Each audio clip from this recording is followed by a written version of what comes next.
Welcome everybody to the Committee of the Whole meeting of the Summerside City Council, January 10th, 2023.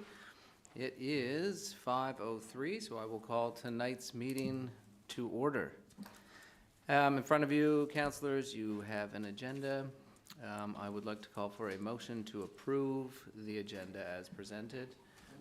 So moved from Councillor Stowe, second, Councillor Adams. Anyone with any amendments, changes? Any opposition to that? Hearing none, the agenda will be carried as is. We'll move into land acknowledgement. The land on which we are gathered here today is the traditional and unceded territory of the Abagway Mi'kmaq First Nation.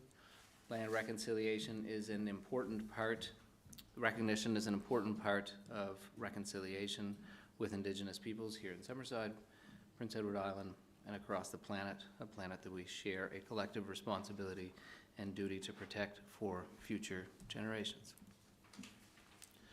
Moving to item 4, conflict of interest declaration. Reminding all councillors, every member of council is individually responsible for preventing potential and actual conflicts of interest as defined in the Act. This is your opportunity to identify any conflicts of interest with any of the items on the agenda. Hearing none, we'll move right on to item number 5, which is a presentation from Sam Sanderson, General Manager of Construction Association of PEI. Welcome, Sam. Nice to see you. Well, thank you very much for the opportunity, Your Worship and councillors and staff of the City of Summerside. You know, in today's environment, it's tremendously important for an industry association like ourselves, like the Construction Association of PEI, to have a great relationship with our owners, our buyers of construction, which is yourself, the City of Summerside, and other municipalities across the province, and the province of PEI and the federal government.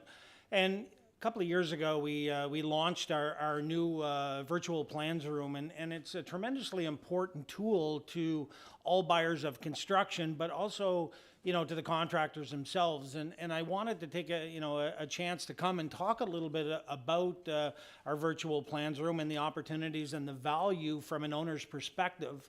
On the, especially in today's environment around construction, we all know it's tremendously busy. There's huge demands on the industry as a whole, and it's harder and harder to get, competitive, fair pricing. And CINet certainly, creates new opportunities for growth in the construction industry.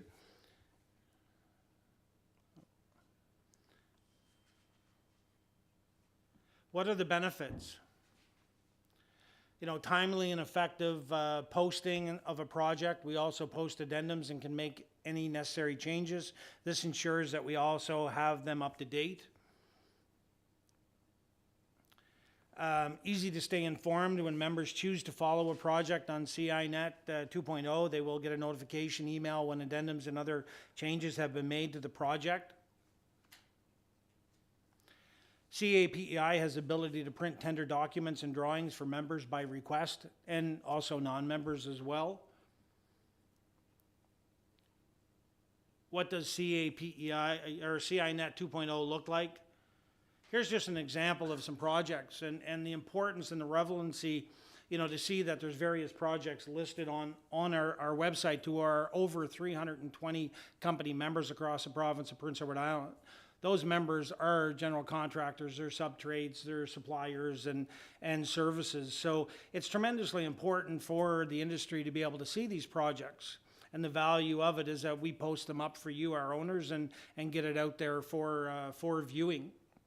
Some basic information, an advanced search, the dates, the project, what it entails, the dates, who the owner is, and the location, and the type of project that it is. Here's a project in the west end of the island that closed before Christmas. Gives you a little more idea of some identification of the project, some specific dates and times, and some of the processes that's involved. Project information sheets for the members to look at. Identifies any addendums, the drawings, and specification packages that is included. When it was posted and stuff, which is very important. Here's something that's tremendously important as an owner is to when you're the owner of a project, we can provide an activity report for the project. So with this report, the owner can see who is following the projects or who has downloaded the documents. So you as the owner have the ability to call us up and say, you know what, project ABC, you know, are we getting any traffic on it? Is there anybody looking at it? We can go in and do a detailed report and tell you, you know, what companies are looking at, how many, and so on and so forth. For the simple fact is that, you know, that's very key information, but it also gives you a better understanding, you know, what the outcomes may be, and when it getting closer to tender time, and gives you the opportunity as an owner to make some phone calls and stuff to, you know, bring a little more awareness to a project. Also, larger audiences, you know, like I say, we're at least 320 members from PEI. We also have member companies and partner associations in New Brunswick as well. You know, we certainly want to keep as much work as we can local, you know, to the, you know, the city of Summerside, Prince Edward Island, but there are some services that are just not available here, that and suppliers that we need to reach out to in other jurisdictions. So we work very closely with our friends in New Brunswick to look at some of those. You know, that's kind of it in a very quick little nutshell. I know Councillor Duran was very adamant about giving me my 15 minutes, and, you know, and I think he knew I liked to talk. You know, really at the end of the day, from an industry perspective, we want to make sure our owners are pleased and getting the best service they can, and also getting a good number of people pricing their work, because we want competitive bidding. We want to make sure anybody that can provide the services and supply the materials has the ability to bid on the projects. Myself, being a Summerside resident now, you know, I have more of a vested interest because I am a taxpayer to the city of Summerside. So I need and want to see, you know, good tendering, good procurement methods, and good opportunities for, you know, anybody and everybody that has the capacity to bid the project. As a leader of the construction industry or construction association of PEI, I also have over 320 company members that are looking for opportunities to bid jobs. You know, something happened this, you know, in the fall where a project wasn't bid because of the busyness of the industry, and it was a key project to the city of Summerside. You know, when we look at affordable housing and stuff, you know, the more work we can do together makes it a better opportunity. And you know, I want to give everybody a commitment here that the Construction Association, the PEI, and our members are here to work with all buyers of construction. And you know, I want to make it, you know, have an open door policy that if we can be of any help, we certainly want to be there. We want more people looking at your tenders and stuff. We also want to make sure you're getting reputable contractors to bid your work and have the financial capacity and the capability to do your work as well. You know, so we work very closely with our members in the industry. We're working very diligently on, you know, labor issues and stuff that is a big concern to us as an industry. You know, immigration is a big thing. We have a lot of you know, for the lack of a better term, shovels in the ground in a lot of different areas. So, you know, like I say, I just want to help our owners become more aware of the opportunities and the services of our association, and you know, open the door for more discussion and better discussion around you know, future tenders and procurement and things like that. So we're here for you, to work with you equally as we do with our members as well. And the city of Summerside is also a member of the association as well. So, you know, you get double support as a member and also as a buyer of construction. So. I was going to ask if we were a member, so. Oh, very much so. And the CINet, we're a member of that. Owners don't have accessibility to CINet because you're not bidding the job. But we can, you know, certainly grant some unique access to look at the project, and we will get that any information out ASAP to owners. Okay, that's fair. Yeah. Sam, so currently as a municipality we do not use CINet for any of our projects, or have we, or where are we at now? Oh yeah, no, the city of Summerside has used it quite regularly. Okay. Just that we have a new updated version that we haven't really gone out and really talked a lot about. You know, procurement challenges and tendering challenges are more important, more prevalent today, and just kind of want to get the information out there. So what generally ends up happening is there's a couple of different processes to getting the information. we can get it from your website. We check all the municipalities' websites every day for new tenders. Some of the municipalities email us directly with the packages and stuff, and we upload it. It's at no cost to the municipality or the owner, you know, so there's no cost related to it in any way, shape, and form. And then, you know, we'll continue to monitor that project online on your website, or the consultant, or you as your department, tech services will notify us of any addendums and things like that. During COVID, it became more and more prevalent, the value of the industry during tendering, because of you know, safety and tender openings. There was no longer public tender openings. The province of Prince Edward Island actually mandated and put it in their tenders that no tenders will be open unless there's somebody present from the construction association to make sure there's clear and transparent process that the industry was being represented.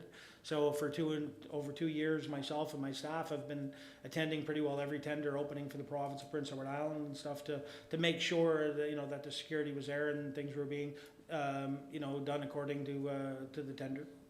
So, you know, like I say, we want to make sure that, you know, our owners are 100% satisfied, because if our owners are not buying construction, we're not working. Right. You know, so, Thank you. and there's a lot of construction to be bought in the next few years. So. Sam, I just had a quick one. So as a city, we do send the construction association our tenders, and then you put them up. So just to be clear, so that if there's, people can go online and see our tenders either on our website or on yours. Yep. And then if we have addendums, we send them. So if somebody comes to you and has received a printed out copy, like you mentioned, do you then contact them to make sure that they receive the addendum, or how do you go about that? Yeah, so anybody that has access to our site, Yeah. Once they follow a project, every time there's a change to that project, they get a notification that there's been a change to the project. All of our members, when they go in and they click off what areas they want to follow, every time we upload a new project or an addendum, they get an email stating that. So every morning I get up and I have you know, at least one email stating that there's been a change to the project the day prior.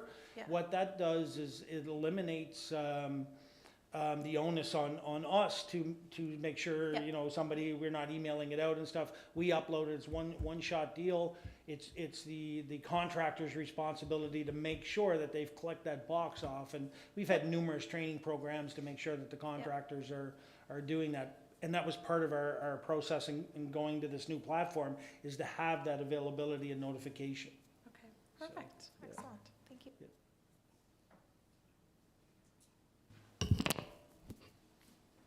I don't know if this is a fair question, maybe I'm asking the wrong person, but you seem to have a lot of awareness of what's going on. I guess where I have questions is around the tendering process. Would you folks have any idea or suggestions when owners purchase a mass of land, they're planning on a commercial development? Do you have any input to how long it takes from the time shovels are in the ground through the different phases to when the project completes? I'm asking for a reason. Yeah, that's a really tough question to answer. For the simple fact is that there's delays in the design world. You know, our consultants and engineering and architectural world is totally swamped. So, you know, there's a whole process that needs to come into play. You know, it does take time. It depends on the level of the project, where it's at. If it's starting out very new, you're probably looking at, you know, my guess is somewhere between 6 to 9 months, maybe even 12 months, depending on the size of the project and how much legwork has already been done.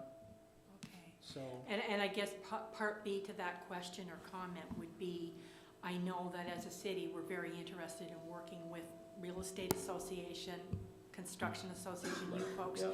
But I find sometimes when land is bought in mass, that property may sit for a while, and we're hoping to see that develop into commercial. Right. And sometimes we don't have a say in how long that takes and how long that sits. So I just thought maybe you folks have run into that before.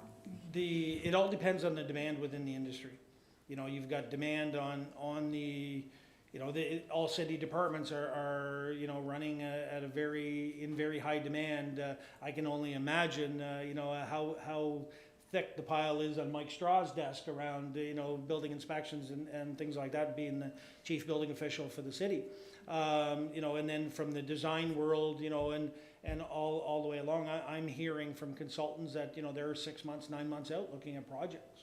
So, you know, there's so much comes into play. Not only do you have the busyness of the construction world itself, but pre-construction, the design world and you know, things like that is even backed up, you know, equally as bad.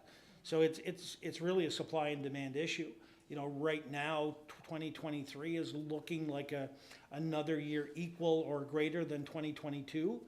The demand on industry is already you know, surpassing this time last year. So there's going to be challenges, and you know, having discussions with you know, my counterparts at Engineers PEI and Architects Association of PEI is that they're swamped as well, and you know, they're in big demand as well. So you know, to put a time frame on it, it's pretty near impossible until you get all the players sitting at the exact same table and had those discussions and you know, kind of look at things. And you know, that's depending that there's no issues along the way. Right. You know, so No, which thank you. yeah, I wish I could answer that in a more timely fashion or give you a better time frame, but there's so many things that come into play with it. Any other questions, councillors? No? Thank you, Sam. Thanks for My your pleasure. presentation. Yeah, you bet. Always a pleasure to see you, and thanks to you and all of your members in the association for all the work you do here in Summerside and around PEI. Well, thank you very much. Been a pleasure. Yep.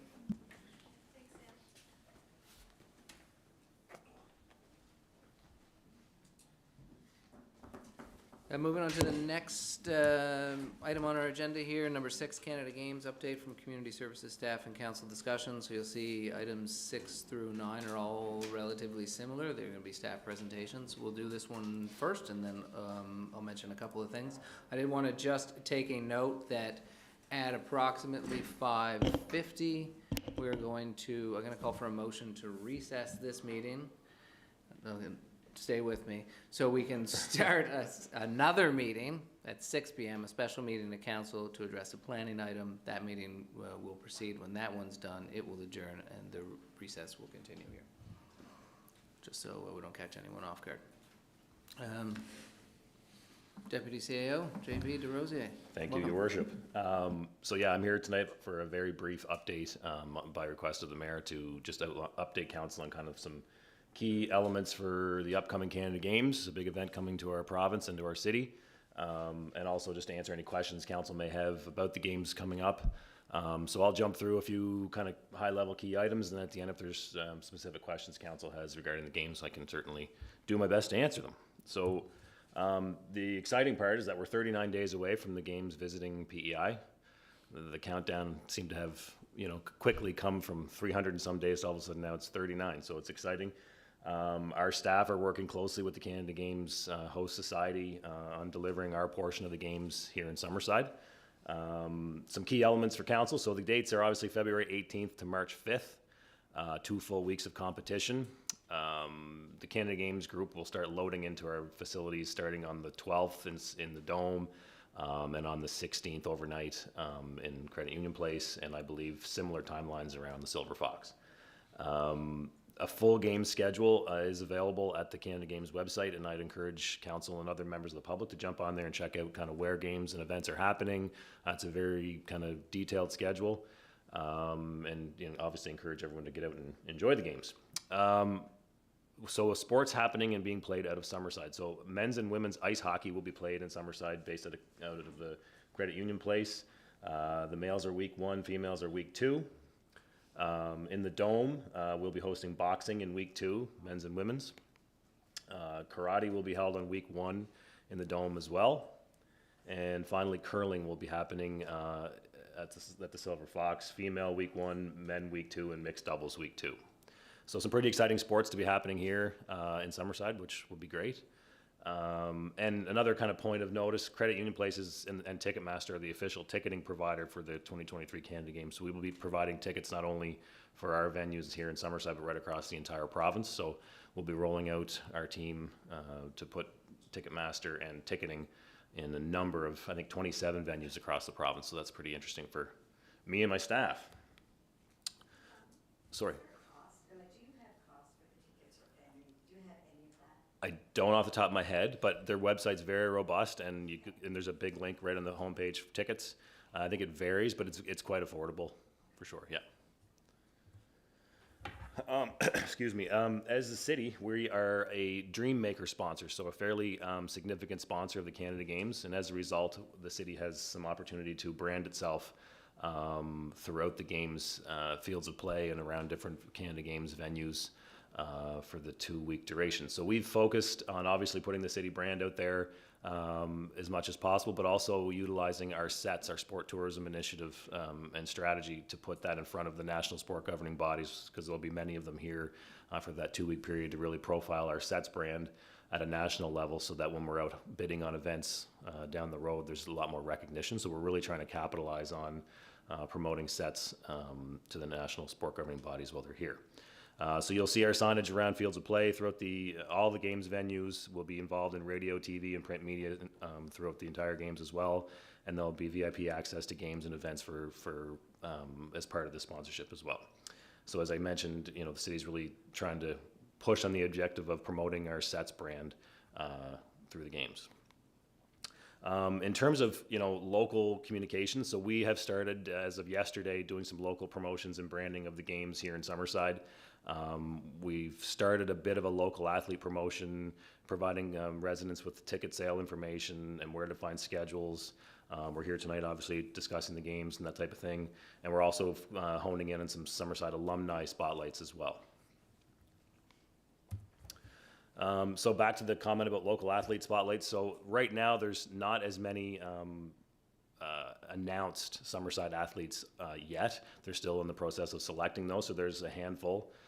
There's a proud council member / father here with Braden Snow on our men's curling team, and a number of others. But we will be highlighting and profiling Summerside athletes on our social media channels over the next month, and then tagging that to where you can see them perform in action in their home province. And as more of the names get announced, we'll start adding to that. And then another element we really think we should push on, because there's some pretty impressive names in terms of the local alumni spotlights, is we'll be profiling past Canada Games athletes and kind of where they've made their way through to in the sports world and their professional careers, having been a Canada Games athlete. So we're going to start that in the coming days and weeks as well. So we're really kind of gearing up to the next 39 days of welcoming the Canada Games to Summerside, and trying to profile as much of Summerside and our athletes as possible. So that's a brief summary, and if council has any other questions about the games themselves or anything else, feel free to ask away. Well, we have a star on there, too, from cities like Gordon. I didn't know he made it on there. Ping pong. Sorry, table tennis. Table tennis. Table tennis, sorry.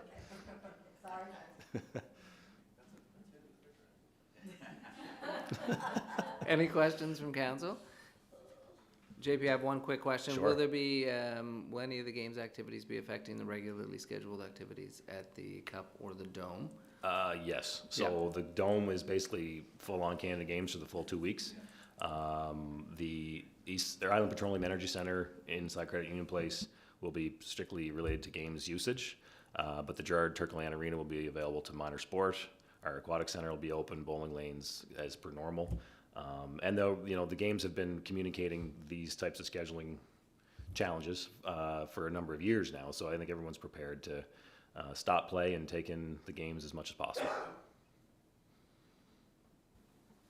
Great, that's wonderful. Thanks, JP. It's a really good, wonderful opportunity here in Summerside, and particularly thanks for identifying and continue to identify the young athletes from Summerside who are going to be competing in the game, so we can all go cheer them on wherever they're competing across the province. Really looking forward to that. Thank you very much. Cheers.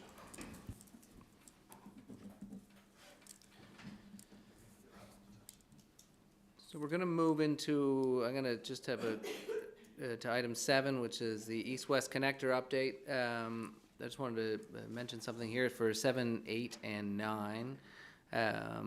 The objective here tonight is to provide staff updates primarily for our new counselors and for myself as well on a number of items that come up with some regularity. Items that certainly potentially will be discussed at and about budget time. I'm hoping that through the process tonight, staff can provide information so that we can all as a council be on the same page and have a discussion about them outside of a dollar amount for any particular one item or not, so that we can understand where everybody's coming from and have the dialogue and discussion that I was hoping that this structure will afford us. So I'm looking forward to it. We're going to start with the east-west connector, and as I said earlier, we will take a recess as we get close to 6 o'clock. So Aaron, thank you. Welcome. Hi, good evening. I'll jump into some of the history and say what's in front of you now is I'll say a city street map. All the small streets or local streets are in red, all the individual subdivisions. You go to the blue ones, they're some of our main connectors, we call them. Pope Road across, we have Central Street from Route 2 down to Water. We have Granville Street from Route 2 down to Water, McEwen Road, and then a main arterial or along from Reed's Corner, Water Street East, all the way down to Water Street, and then it continues on South Drive out to, say, St. Eleanor's Irving. Overall, when you look at that overall street network, there's lots of main paths to go north and south, along the bottom, along the top. Nothing in the middle. Once you come, this is Pope Road, gets to Central, Granville, then along Ryan to McEwen. So the topic came about 15, 20 years ago, growth in the city, excess volume and traffic on Water Street East, and the options were to consider how do we alleviate and grow. So what came about from it was, okay, you can see we obviously need something in the middle of the city connecting here from McEwen Road and Ryan towards the eastern end of the city. We commissioned a study by an outside engineering firm to say, is it needed? If so, when? And if so, where? From that study, it came back, yes, it was needed. Yes, the warrants were there. As the traffic increased in Water Street East and the city grew, the route would be from Ryan Street through this opening between Maple Grove Road and Walker, which is undeveloped, make its way out to Reed's Corner. So I'll jump to another slide, which basically shows a zoom in of that area. Sorry for the... So we can think that is the Athena School. That's the Ryan Street intersection. I'm going to minimize this just a touch. So again, we start at McEwen Road and Ryan, make our way through vacant land, open that land up for development as well. Come through this opening between the two existing streets, come across land. It was divided up into what was called the east-west connector. Eventually it was to get to Reed's Corner. They deemed that the longer version. In the shorter version, we were going to need a short connector, which basically got us down to Water Street East. Encompassing in this undeveloped area is approximately 300 acres of land would be opened up for development, owned by numerous different property owners. So again, it was if one individual property owner came about to develop out of that 300 acres, we want to ensure at the end, when all of them are developed, that there's I'll say a common sense or interconnectivity of the streets with some rational flow and connectivity. So every developer that comes in to ask about their own land or a piece of land to develop one of these is showing this main route and says, okay, that was going to go through as a local street. The city would like that to be a collector street, and the city would then cost share to pay for the road from a local size up to a collector. And for reference, I'll say a local street like some of the recent ones that were done, St. Clair and Putters, they're built new, curbed. That's what's considered a local width. We would be building a McEwen Road width. It's just wider, still curbed.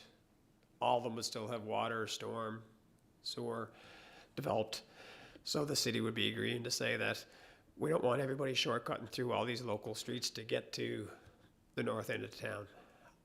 I guess one of the items I left out there was when we went back and done some studies with it, a large chunk of traffic that's coming into Water Street East, when it gets to McEwen Road, the traffic volume when you pass McEwen Road intersection and say get by Chrysler Dodge, drops off by 5,000 or 7,000 vehicles. So we know it's pretty clear 5,000 or 7,000 vehicles that are coming in McEwen Road are turning north and going up. They're going up McEwen Road to get to the northern district or the business district. So we knew that the need was going to be there and it'd be accommodated on that route. So that's kind of what the project is. That is the short version. The second part of the version, the longer version, as developers come in, either, as I mentioned, to talk about their own project, whether it be this project right here. We had this lot of land came before you guys, or a majority of you guys, a year ago in November for rezoning. We would have sat down and said, okay, here's where road connections are going to have to be to tie in. You have to connect onto the busting street. And by the way, this here is, I think it's called Travelers Rest Mini Home, north of Small Avenue, north of the trail. When they wanted to expand beyond, we already had this concept in place. When this traffic study was done 10 or 15 years ago, the next steps was to implement policies and procedures. We included in our official plan in 2008, council had a bunch of policies in there, why it was to be done, what was going to be the cost sharing and all that. So when people came in, it gave you the right to put it in there and people knew what to expect. So that was just at this time when they were wanting to expand beyond. So they left a 100-foot right-of-way for a future road to go across that would not be in the way of existing units when we came time to build it. So they left a 100-foot corridor to accommodate this road to go through in the future and not having to be worried about moving units and displacing housing. So that was the long version there, that even though they're allowed. So again, through the course of the last 5 or 10 years, and we've been trying to get this project to proceed based on, we as a city have tried to submit it for funding applications for various programs to see if a new road would be fit under criteria for existing funding programs. There have been some programs out there, and to date, the majority have been prioritized based on criteria, mainly being water and sewer. There has been some categories for road, but this project was not successful in getting funding, which we might have been able to lessen our costs and accelerate the timing for this project to happen, and as well as to open up the land for development. Maybe 5-10 years ago we weren't. If I was to blow out this picture and give you a citywide picture and say, where's land? Well, this is 300 acres of land that's not in the extremities of our city, where we're going to have growth, and to highlight areas where targeting growth will happen, and the growth that's happened in the last couple of years. We went out to Putters at the extremities of the city, and we're at Water Street East and Starlight and Schooner and those streets that have gone in. We've done another phase down in Lafergie in the last 5 years. So things have happened on the extremities, and the demand is still there. So this will either happen through a demand with the developer or a city-led initiative to open it up. And again, the city would pay a portion of the costs if it's led by developers. If it's not led by developers, the city would pay all the cost, and you have a clause or a means in place to, it's called latecomer, the abutting property owners. If it gets developed within 20 years, that you get your value of the local road returned to you within 20 years, if it's developed within 20 years. So that's the quick, and for those that have been here and heard it before, I hope that refreshes. For those that are new, I hope it explains a bit as to the rationale that 350 acres will develop at some point in time. We're just trying to put in a method so that in the end it looks like the individual property owners were working together to make smooth roads and transitions, and we don't just have people doing shortcuts through residential neighborhoods.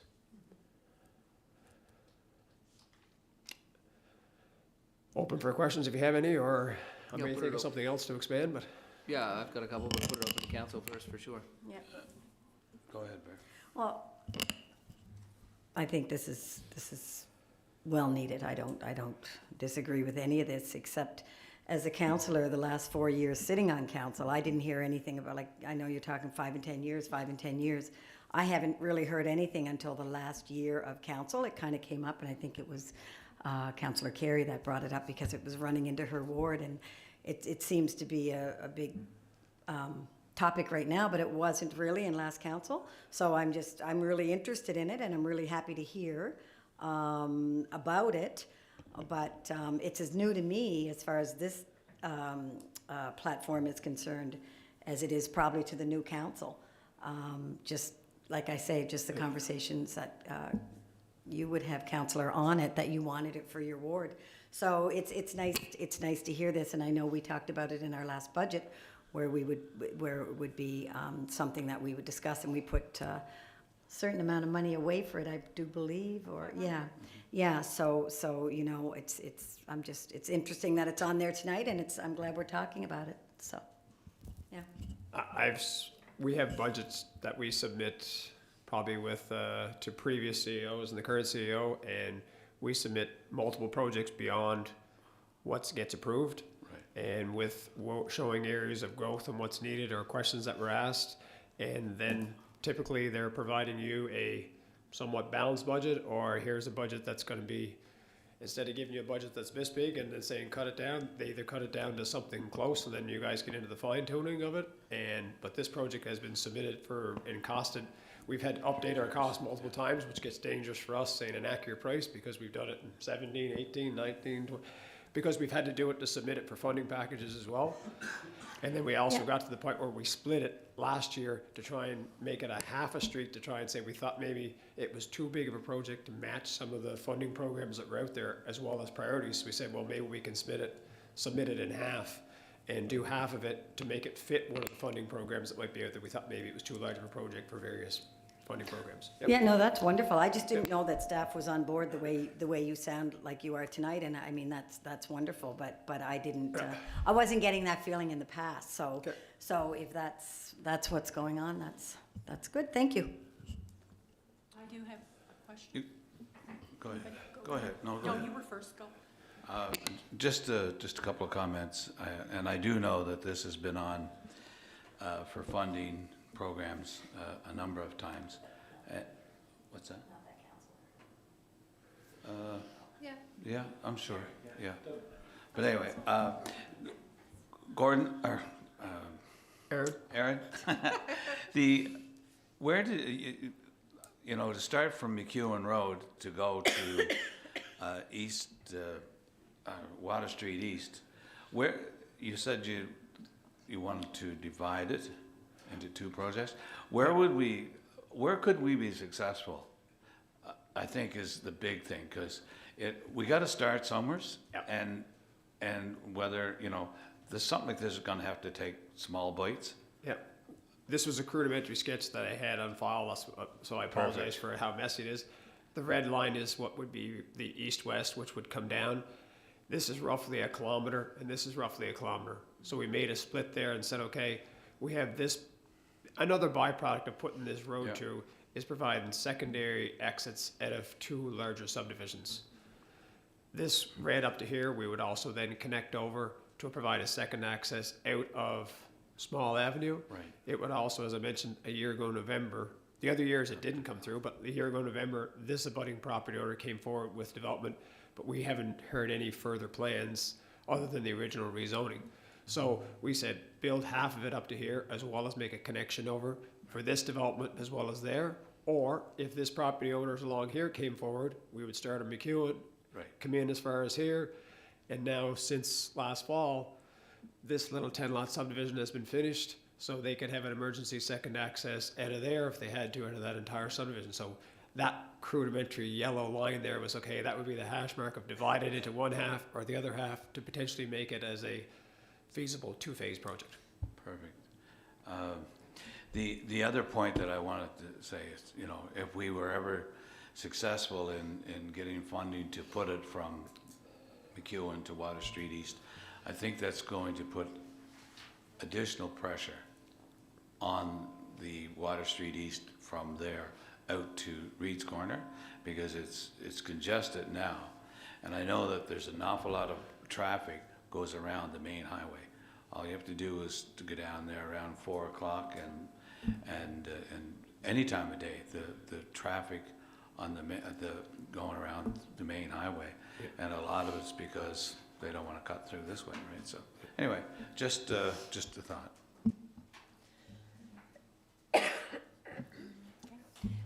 Aaron, thank you for that information. You might have alluded to it in your presentation, but I'm just wondering, the comments that you're making as Director for Tech Services, would this project, say for example, when the budgets are submitted to Council for deliberations for our 2023 budget allocations, is this something that you folks, and I don't want to put you on the spot, but is this something that you folks would be targeting as a priority project? I've previously submitted it as a priority, not just this year. Okay. Because from So in former years? former years, based on where you're spending your money and the opportunity to get return where you're only paying the upsizing of the road, and with the development, you're gonna have a chance to increase your tax base to get your share back, whereas some other projects we're doing them as a need, but there's less chance of a return.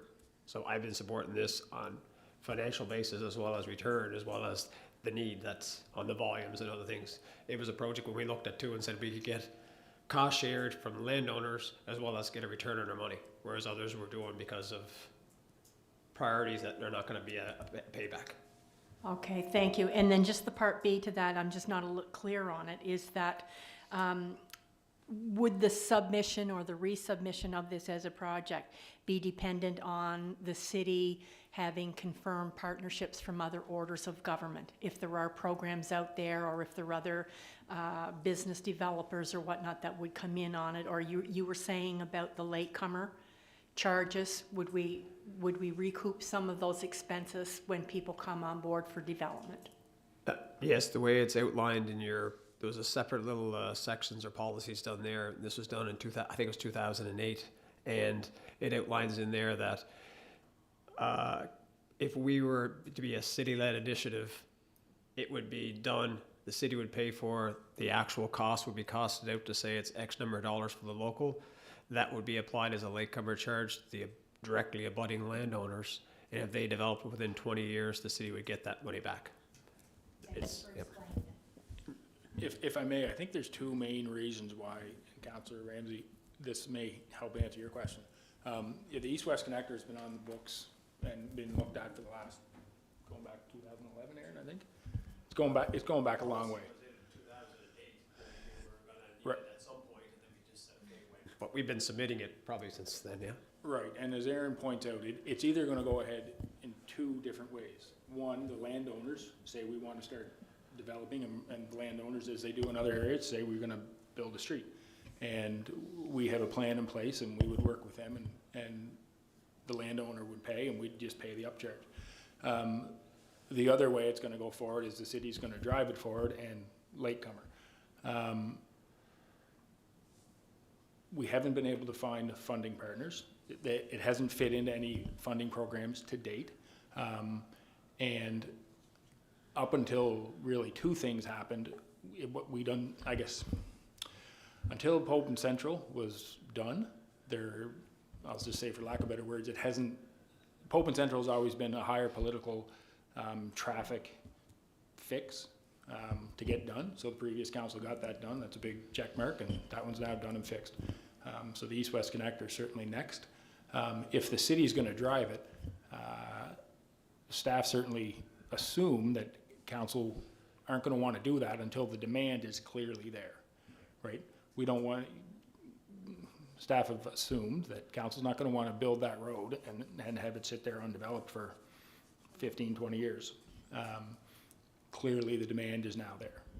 So if it comes forward as a city-led project, it will open up land for development and housing.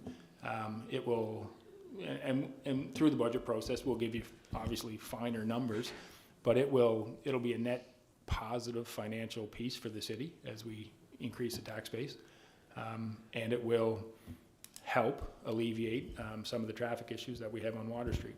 As Councilor McDougall notes, it may also challenge some of the, it may not be a perfect fix at first, but so it definitely will be coming forward as a priority on this year's budget. Thank you. First off, I just want to say thank you, Aaron and Tech Services, because I know over the past 4 years, I've sent residents and developers several times to you so they could sit down with you and just see exactly what is available there, because I'm sure most people wouldn't be aware that there's 300 plus minus acres sitting in the middle of the city, so they appreciate that. And I guess it does run through 3 wards. It's even though Water Street East might think they see some of the traffic issues, it would assist 3 wards with their traffic issues, and other exits, like for mine particularly is Woodridge, and I have hundreds of people up there that are bottlenecked in if there ever was an emergency. So it would open up that emergency services for them, but also to gain access, like Chief Ron, to the eastern end of the city. So that would assist. I guess the tax base, that's a given. It's one of those things, I guess we're sort of at the point now where, yes, there is the need, and I think the majority of people do see the need.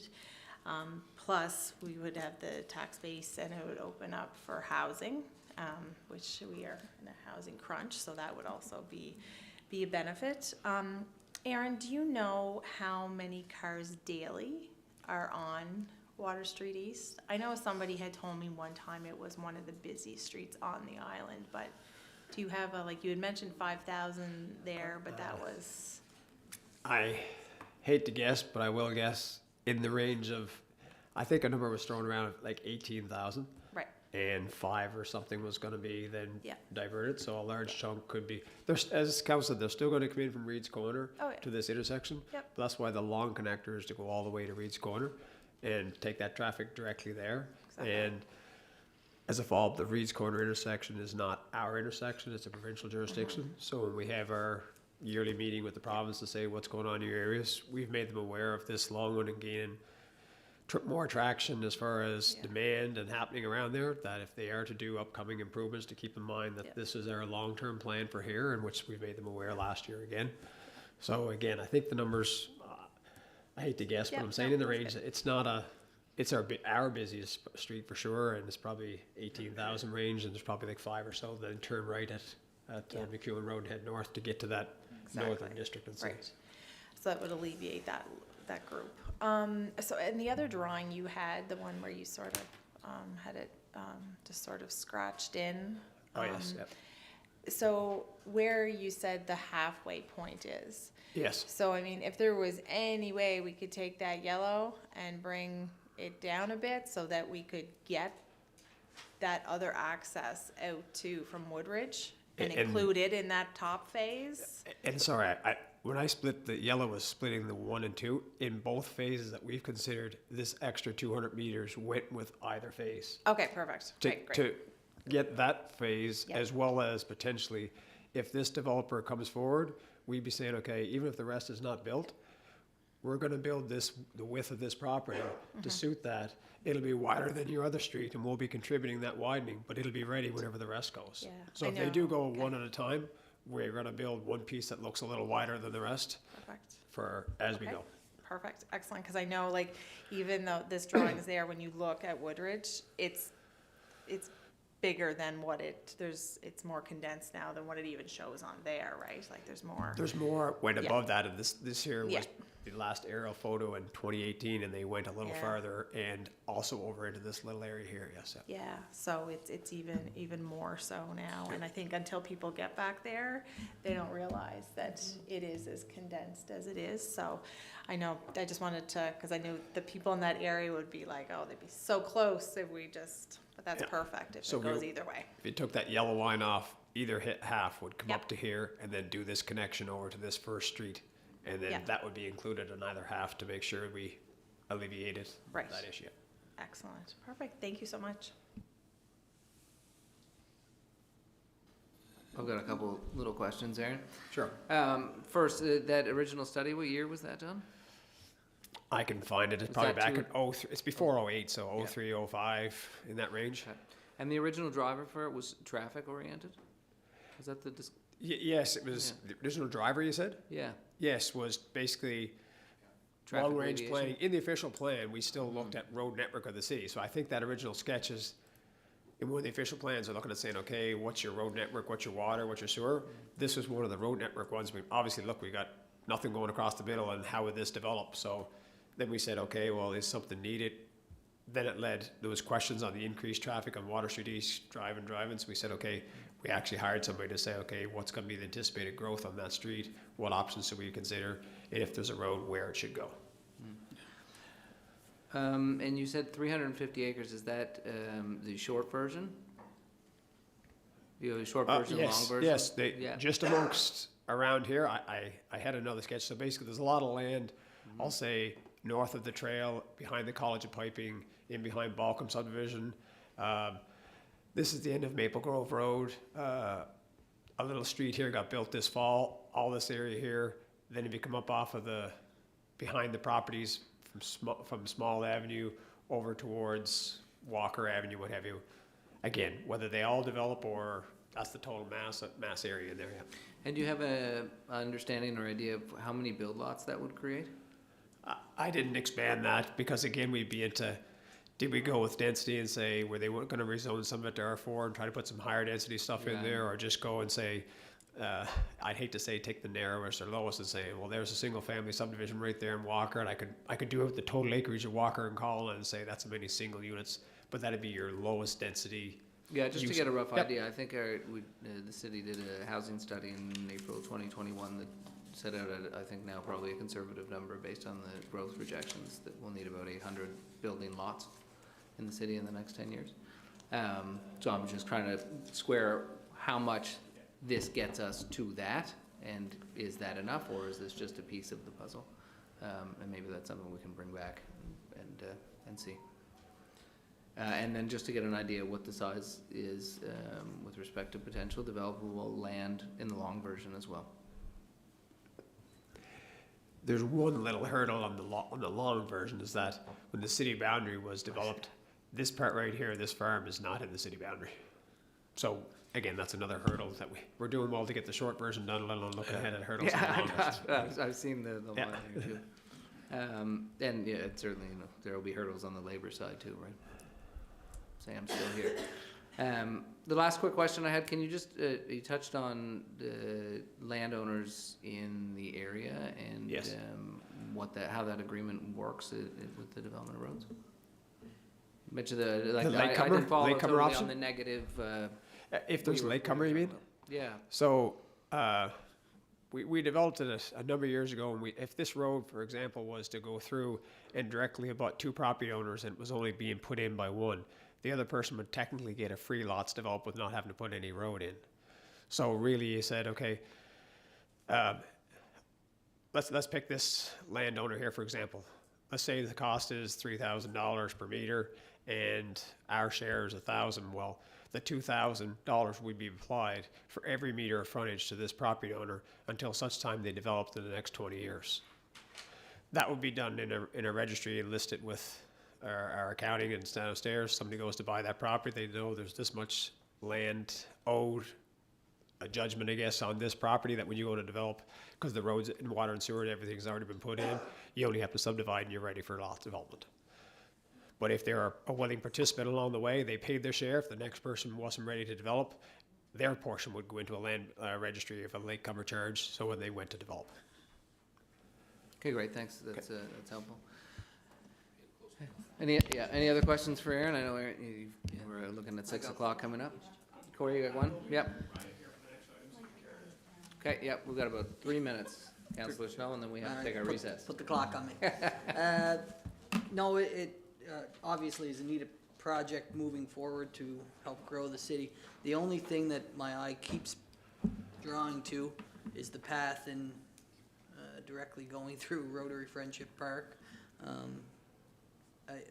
I wonder if there's a other path that doesn't have to probably affect one of the gems we have in our city, but that's the thing that I'm going to, that, we'll end up mowing down some trees that we're already probably a little bit low on that side in our city. So I'm just curious if there was, and I'm sure there has been many paths over the years, and this has just been I think an most audience technical. member would like to know, on the very bottom, this is concept number 9. And we looked at various options at the time but And still to go east-west, this one trail goes all the way north and south. Yeah. To get east-west, you're gonna have to cross it. Right. Yeah, So- no, exactly. I'm just wondering if Yep. through the path of where it's a wooded area, where we have very few within the city, I'm wondering, that's my only yeah. thing. And it could be minor in the big scheme of things, but And it might even be I just straighter. keep looking at it. The version here was to try and avoid, the priority was to avoid existing developed areas. So they started here, we cut through this field, didn't come through the existing walker and connect through those, come through the end of it. Yes, it's gonna cost us more, this is a low area with some pits, but it doesn't disrupt existing developed houses. Then our goal was to get to Reed's Corner, so we had to get a gap across here.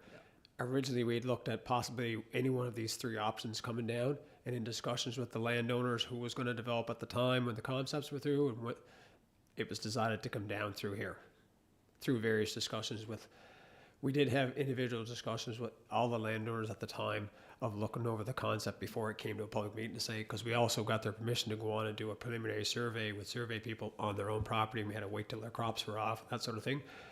This concept was, we started it after the original engineers' traffic study. We did a preliminary design to try and firm up a route based on the right curve radiuses, everything. So when people came forward, we could say that's the next level of design ready if someone goes to develop individual parcels. We didn't want to know, okay, roughly it's got to come down here. We tried getting a little more defined. Okay. No, thanks. Thank you very much for presentation. Call for a motion to recess until the chair calls the meeting back to order. Motion from Councillor McColman. Anyone seconding the motion? Councillor McDougall. Anyone opposed to that? Hearing none, we will take a recess starting now until I call this meeting back to order.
Welcome, council, members of the public. They're at the January 10th, 2023 special council meeting agenda. So I'm calling this meeting to order at 6:04 p.m. Motion to approve our agenda. So moved from Councilor Glant, second. Councilor Ramsey. Everyone's okay with the agenda? Hearing no opposition, it's carried forward. Conflict of interest declaration. Does anyone have a conflict of interest with respect to the subject property or issue before us today? Hearing none, we'll move on to the next part, which is my favorite part when I turn this over to Councilor Duran. Favorite part? For this one. Thank you Yeah. for that motivating encouragement. Yeah, so welcome everyone to the special council meeting, planning board. Guess this is my first kick at the can as chair of planning board, but it's a fairly streamlined application, I think, this evening, so it should go pretty smoothly. And I'll apologize up front for my, I guess, the quality of my voice this evening. I'm getting over a 34-day-old cold, still going, so. Yeah. Tonight's agenda is 105 Industrial Crescent, application for restricted use. The application was received from Sharon Kwan for PID number 538884, which is owned by Finance PEI. This application requires council approval to allow a spa service as a requested use in the light industrial zone. The applicant currently owns and operates a spa service called Kwan Spa in conjunction with a skincare manufacturing business called Kwan Essence Skincare. Now, the skincare manufacturing component is already permitted as a use in the light industrial M1 zone. So tonight, I guess, is for the actual spa service itself to start in that new location. The application was advertised in the December 23rd edition of The Guardian, and letters were mailed to property owners within 60 meters or 200 feet of the subject properties. This time, we will invite the applicant if she has any comments or presentations to make. And then following that, if there's anybody as a member of the public with any questions or comments, we will allow that as well. So I'll welcome Sharon Kwan to the podium this evening. Hello, everyone. Thank you for having me. It's really integral that the spa piece goes along with the manufacturing company. We are presently all across Canada. We're a professional skincare line that we formulate, manufacture, and sell to professional estheticians, distributors, who sell to end users and spas. So in order for Health Canada to accept our formulations, me at the spa, has to do all the case studies on each product, their efficacy of the ingredients, and so on and so forth. We are completely at capacity where we're at on Central Street, and we've been asked to do contract manufacturing as well. So the Finance PEI building is really a perfect place for the manufacturing, and I really need to be able to operate both businesses in the same place, because it's hard to, I work at both companies, so I do services as well as work in the lab and doing the creation. So that's what our plan is, and our plan is to be global. We have lots of interest outside of Canada in United Arab Emirates and just really all over the place. But we're at a standstill because in order to export outside of Canada, you have to be in a GMP facility. I can't do it in my present location, and we're completely out of space. We're trying really hard to make do with what we have, but every day is a challenge. Excellent, thank you very much. Is there any questions from anybody seated here in the gallery this evening, or anybody around council that has anything they'd like to ask or comment on? We'll let that happen now, and if not, we will move on. I do. Councillor Ramsey. Welcome, Sharon. Thank you. Thank you for doing such a wonderful business in Summerside for so many years, and it's nice to see that you have expanded to the degree that you obviously have. And Sharon, can I ask how many employees you will, does that change the number of employees that you are going to be able to bring into your business? Yes, we will be expanding because we'll need, whenever we do contract manufacturing as well, it's a whole totally separate line to what we're doing for my own company. So we will need a number of new employees working in the facility as well as in the spa. So both companies are going to grow. We're going to be offering more services, but with the manufacturing piece, we have six employees, and the spa has 6 as well. So we're looking to hire 2 people immediately upon the move, and then that's for the lab, and then for the spa, we'll just see how it grows. How it goes? Okay, thank you. Thank you. That's all I have for Sharon. Hi, Sharon. Good news story. It's great to see this. This is just not changing the zoning. He's just asking for a restricted use. Okay. Yeah, that's good.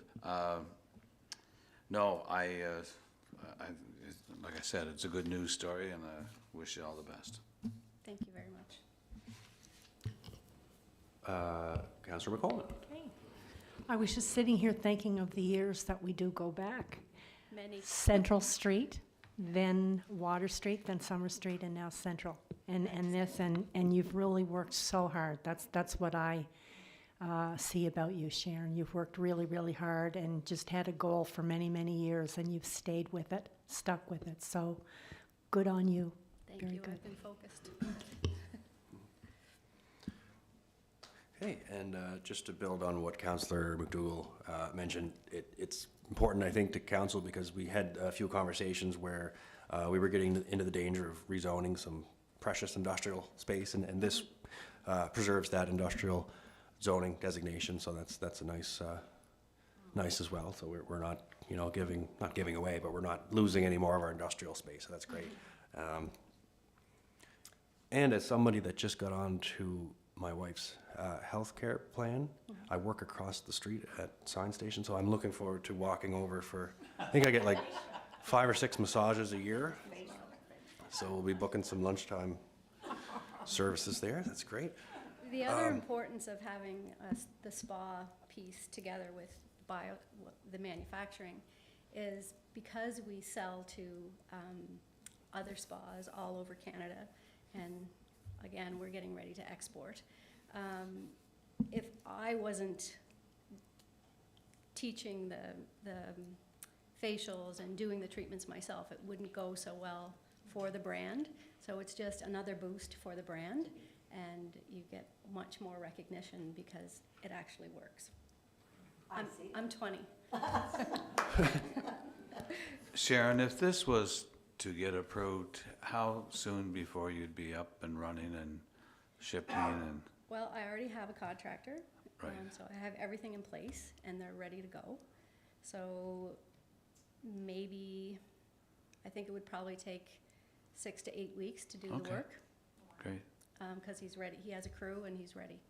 great. Good luck. Thank you.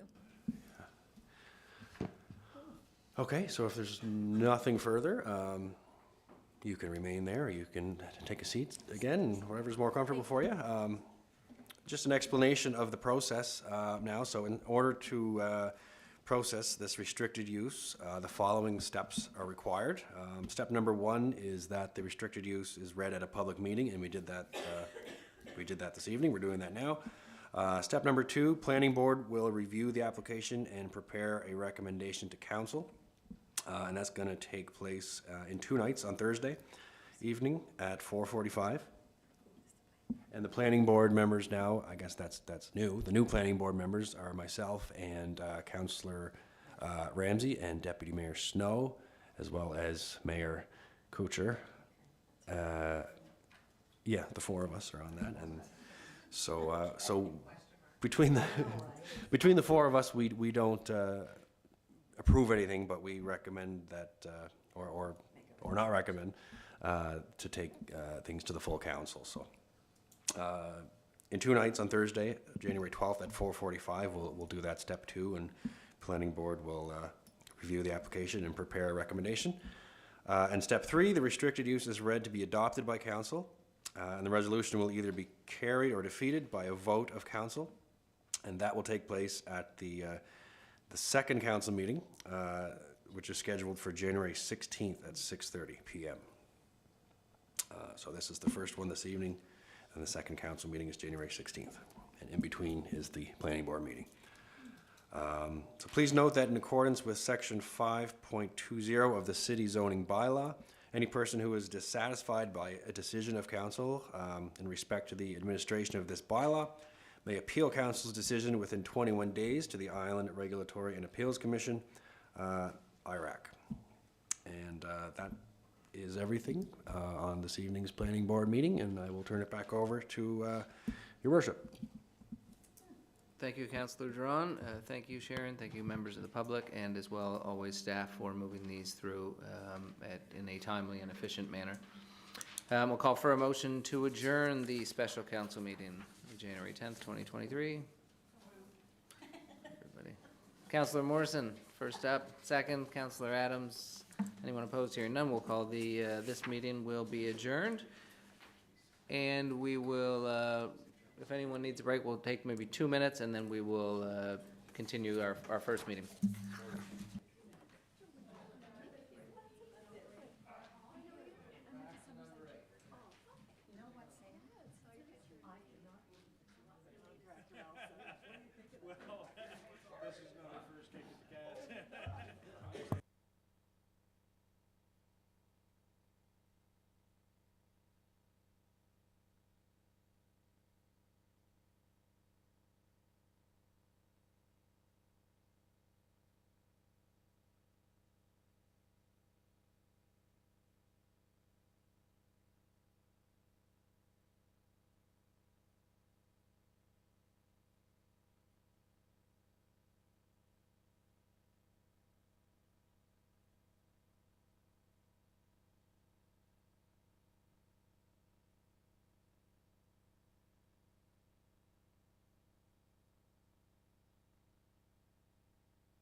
Welcome back, everybody. Hope you enjoyed your recess.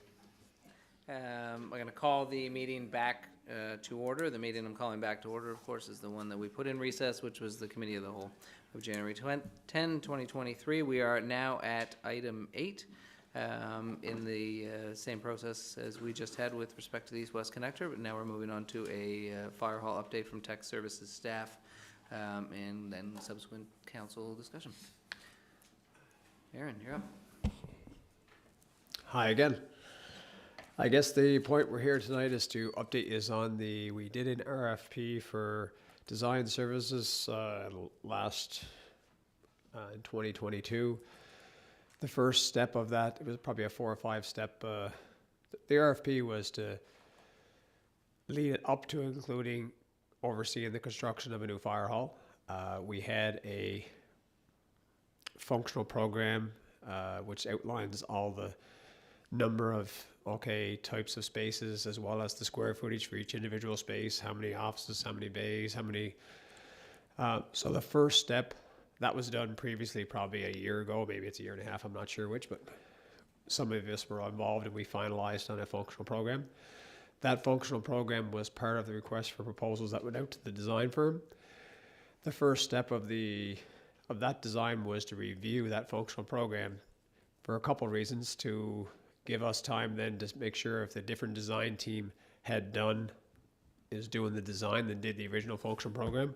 We wanted their vision and look and say, okay, we're high or low on this, or too big or too small, and also we want the opportunity that staff or themselves could relook at the functional program they did to make sure that whenever they brought in their expanded team for this RFP, it was just done by their own in-house staff. Whereas for the RFP, they brought on board people that had more experience with actual fire hall designs was one of the criteria we had. So we wanted that person as well to be saved. They weren't handcuffed to the functional program that we gave them. Part of it was that they were going to have to take ownership and do a review of the functional program. So we completed that functional program just before Christmas to review. And the next step after that is called Phase 2. In the RFP, they provide a schematic and design development. So at this stage now, we still just have an Excel spreadsheet that says room type this, we need a bay or 5 bays, we need an air filling station, we need office this. Each one are assigned square footages. That's still at the stage we're at with a functional program. The next step is to take that and say, okay, convert that into a concept plan, and that's what the next step is. You end up with an actual floor plan that you can see what things look like. You'll end up with some elevations to know what 1 story, 2 story, what the overall look and feel of the building is. You'll end up with a site plan, how it fits and actually fits onto your actual site that you've selected, the accesses and how much parking or apparatus bay and all that sort of stuff. Those things will evolve out of this next phase. This next phase, as I said, contains, I'll just look at some of my notes here. Yes, conceptual floor plan, conceptual site plan, elevations. Oh, one other thing that we asked in the RFP, we said where it's our city or civic building, we wanted them to consider energy efficient options during this stage of the design. We weren't necessarily saying we were doing them, but we wanted them to actually outline what methods could be incorporated into the design at this stage to save us energy efficiency, as well as being a leader that we said to be as far as green and efficient buildings and solar, wind, everything else that we do as far as the city.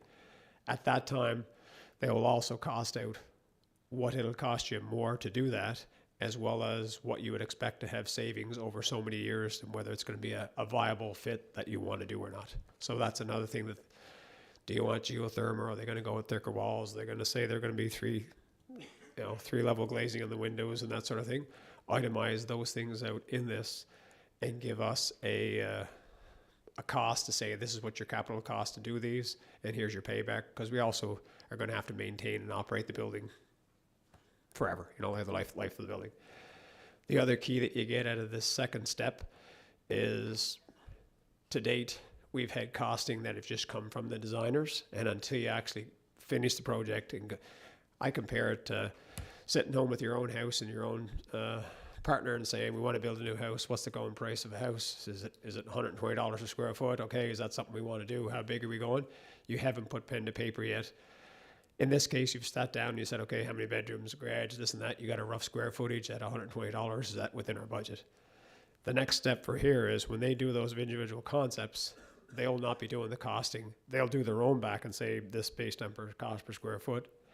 They're actually going to hire, as part of the RFP was included, a builder, contractor to review the concepts that they have and say, here's what I think when I'm pricing it in 6 months' time, where I think the pricing is, to get a better level of comfort on costing. That's not ideal in these conditions right now, getting costing anytime, but at least prior to now, the consultants have said, okay, I've did a Firehall here and I've did a rec complex here, and here's the prices that came back in those projects. Those are the numbers they've been giving us to say an opinion of probable cause. What they say is basically it's their opinion of what they think it might be based on 2 projects that they've closed in the Maritimes for that type of similar facility. So going to this next step gives us, they call it a Class C. Right now we got a Class D. It's a Class C or a higher level of comfort of what the cost would be going forward. And you'll have a set of plans in front of us to say, this is what it looks like, instead of looking at a spreadsheet and saying, room this, how many square feet, and what does that actually look like? The average person or a lot of people don't comprehend that. So that's where we are as far as completing step 1. We're ready to pull the trigger on step 2. Step 2 is in the range of $80,000 to $90,000. I'd have to verify for sure. The timeline for that would be from now, if we give them the go ahead, the end of May. And then the next step after that is, okay, we got a concept, we got a better level of comfort of what the actual total project budget would be. We then decide whether, okay, we haven't done the detailed design that a person can actually build it with. Your next step is then they would take the summer and hire the mechanical and civil and electrical, all those contractors are involved up to date. The next step is actually creating construction drawings that are going to be used to go out to tender, which would take them, I'm guessing, the rest of the summer. So our timeline then would be at the end of the summer, you'd be ready to go out to tender in September and say, are we ready to? So that's the update on the 4 or 5 steps that were outlined in our RFP that we commissioned, completed step 1, ready to proceed to step 2. That's the cost of step 2 and the rough timeline that will have step 2 completed, and what you can expect to have for decision making based on and what deliverables they will do in step 2.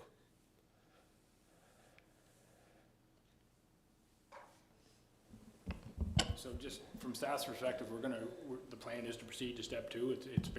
We don't believe council can make a really informed decision at the level of information that we have to date. So just so you know, we're not necessarily looking for direction or permission to proceed. That's the plan, unless somebody tells us the plan is different. Go ahead, Bruce. Just a quick question. Thanks, Aaron. Where in the process do we look at, opportunities such as, the funding opportunities for one, but the building, is there, green money that's available for something like this? I'm looking for opportunities like that, whether it's through FCM or the Green Municipal Fund or something. There should be some dollars out there for if it's going to be electric heat or a lot of different things. But I think there's some programs that we can probably tap into. I guess my question is, where in the process do we have to have the design done before we try to get involved with those? Or I'm just looking for ways that we can assist with the cost of the building. Yeah, I mean, I think the high level answer to that is after you have some level of design done. You know, as you know, staff have been keeping our eyes and ears open for any and all type of funding opportunities for fire halls. There haven't been any to date. That doesn't mean that that might not change, and we will continue to constantly scan for those opportunities. But you know, you also have to remember with some of those types of funds, it will pay a portion of an upscale to a building, right? So there'll be lots of decision points along the way for council to decide. I'll agree with Gordon, but I don't know the details of it. But if there is to pay an upgrade, what's outlined in this next step, they're going to identify what options there are. We're not saying do a building and put solar on the roof and all that sort of thing, but we're saying do it and explore those options and say, okay, what would that cost to give you, and what energy efficiency? So we would be prepared then to say, okay, we have a design, and if we want to go to these green items, here's how much our experts are saying it's going to cost us perhaps to get funding for that portion of the building, if that's how it works. But it was for us in the bigger picture to say, if there was no funding, are you going to do these 3 things? And what's the payback of spending that extra money? Is it going to save us operating expenses and pay for itself in 7 years? We'd say, well, we're going to have the building for 30 or 40. Well, it makes no sense to not do it, you know, or at least consider it, you know, guys.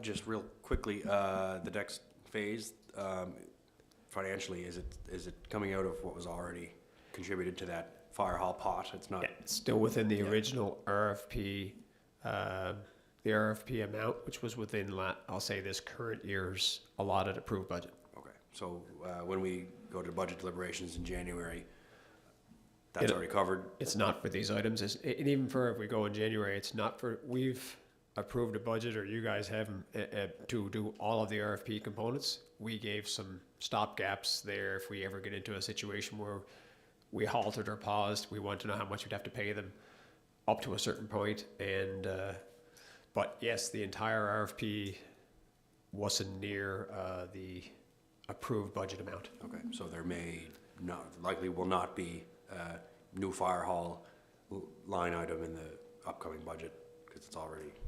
The design I don't part, mean the building and the design part was already in the last year's. I'm sure they'd be considering what if you decide to go. The time frame of this RFP is that they would have construction ready drawings, and we don't run into any debates or delays that or any other kind of issues that happen. We would be ready to go to tender in September, so you may have to consider budgeting.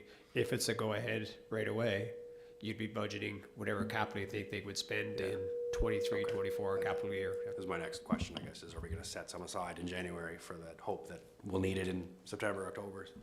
Okay, thanks. You look confused. No, I'm not confused, no. Okay.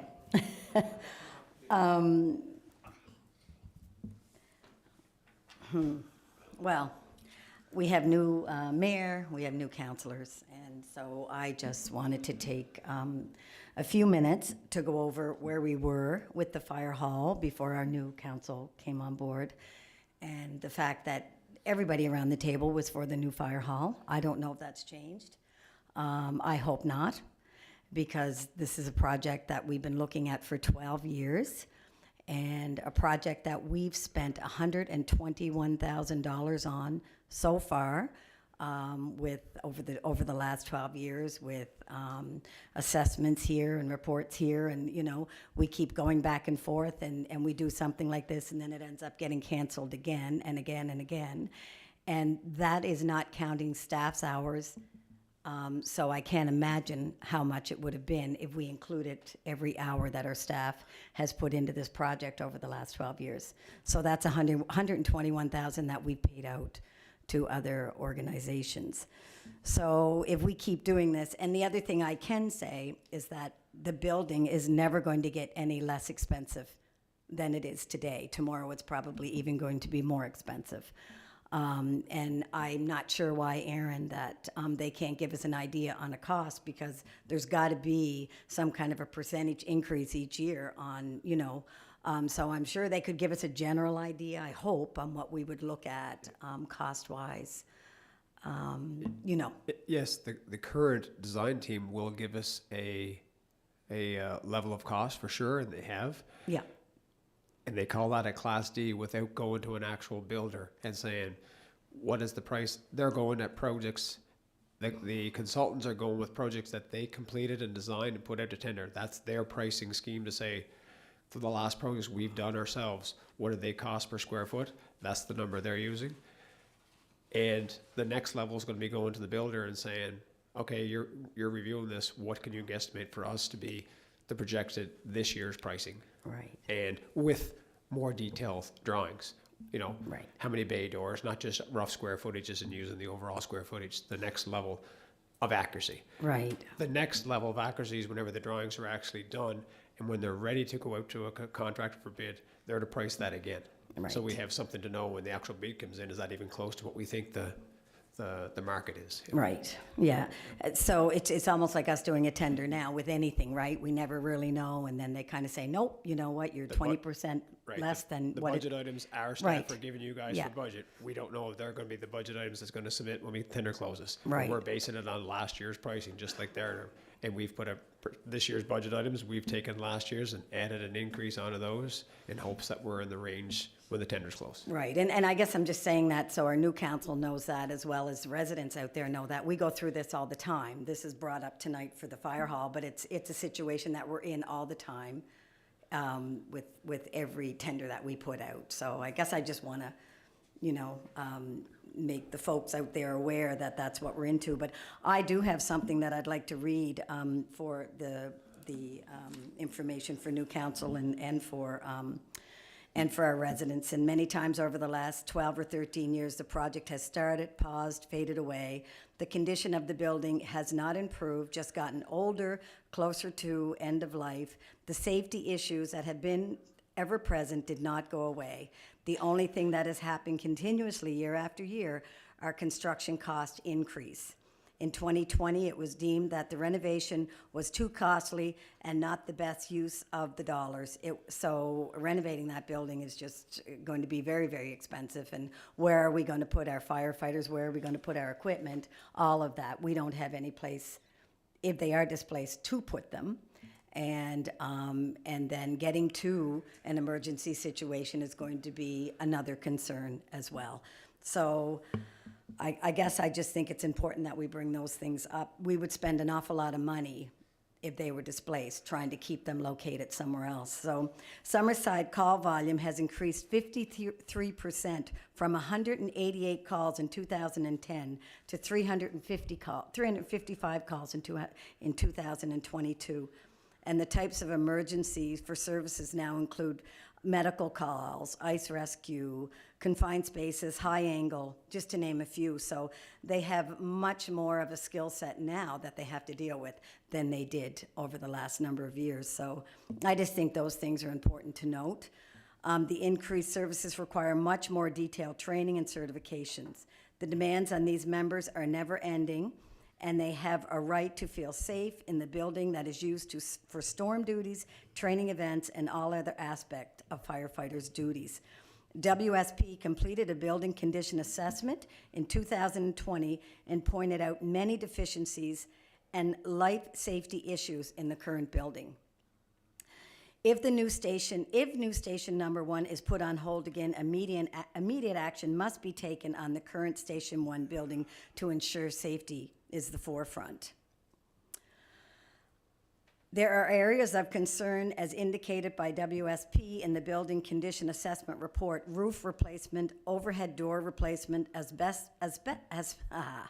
asbestos abatement, fire code violations that include both stairwalls, electrical system replacement, heating system replacement, all at their end of life. We must provide proper washroom and shower facilities, proper sleeping area for storm duties. 12 designated parking spaces are required to ensure that the members have a safe area to exit their vehicles when responding to calls. Right now, there's a smell over there, a stench of soar that comes in often. It's in the building now. I was just there today. It's there presently. It occurs often. There's something going on with the piping over there. The furnace, twice they've had it broken down in the last 2 weeks. The building is in very bad condition.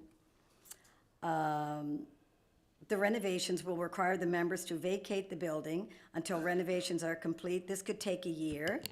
If you find someone that is willing to take on a reservation, contractors are reluctant to get involved in a major renovation versus a new build.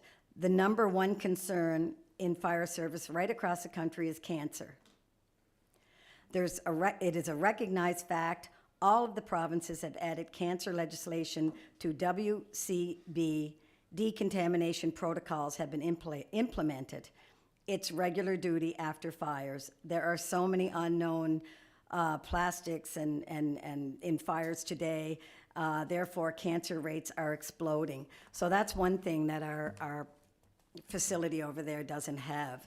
So Summerside Fire Department members have been waiting for proper decontamination areas and adequate shower areas for years. So they have the ability to shower and change their clothes before returning to work or home.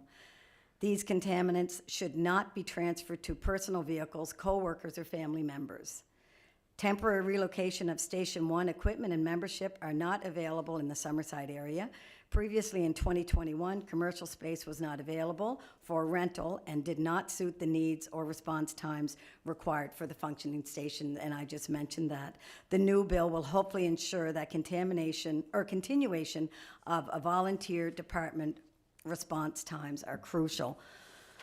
So, I mean, I could go on and on about the state of the building over there, and I don't know if that's necessary, because I think most councillors knows, and I'm sure the mayor has read the report, and the new councillors, I can certainly get the report for you.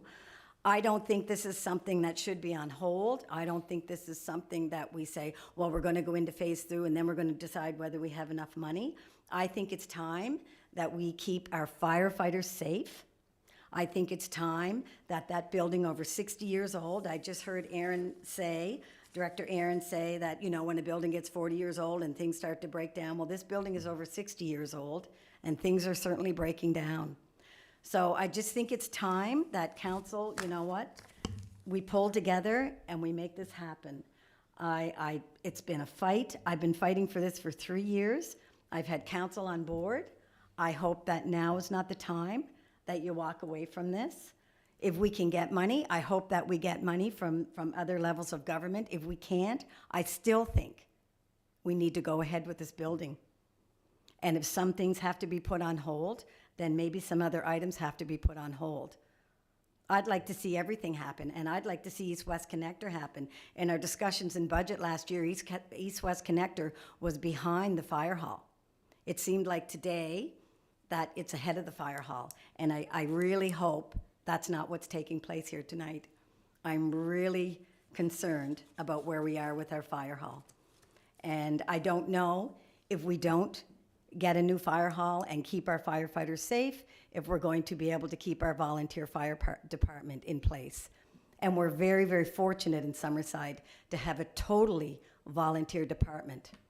So if, you know, I don't think we should be fooling around with this. I think there's a lot of safety issues here, and I think we have to start looking after, because I know we all want to look after our firefighters and how much we think of the first responders. But I think we really need to put them at the forefront and do the right thing for them. And that's all I have.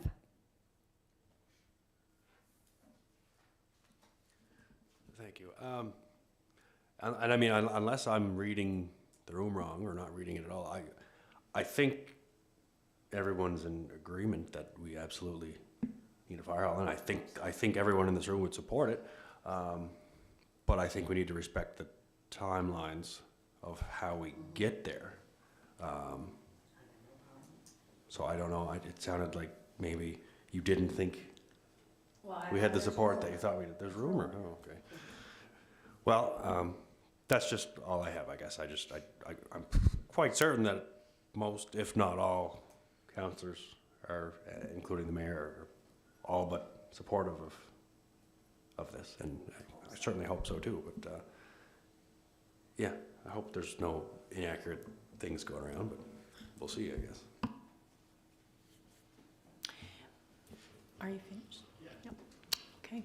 I'm not a mind reader, and I do think that really we are all favorable towards the idea of a new fire department. I think we recognize that there's definitely a need. It's not a want, it's a need. But I believe in the power of debate. And the fact of the matter, we may have different areas that we feel need to be tweaked. You know, I don't think people want to spend money if there's a possibility that we can attract funding dollars. I think that's very favorable. But just a couple of things that I was just listening what people were saying is that we can move it along in the phases, as Director Aaron, you've pointed out. But I do think that the longer we wait to make a definite decision as to when, those prices are going to continue to rise. We know that. We know that if we own a home or anything else, the prices rise. There is also problems that we run into with contractors and construction and whatnot.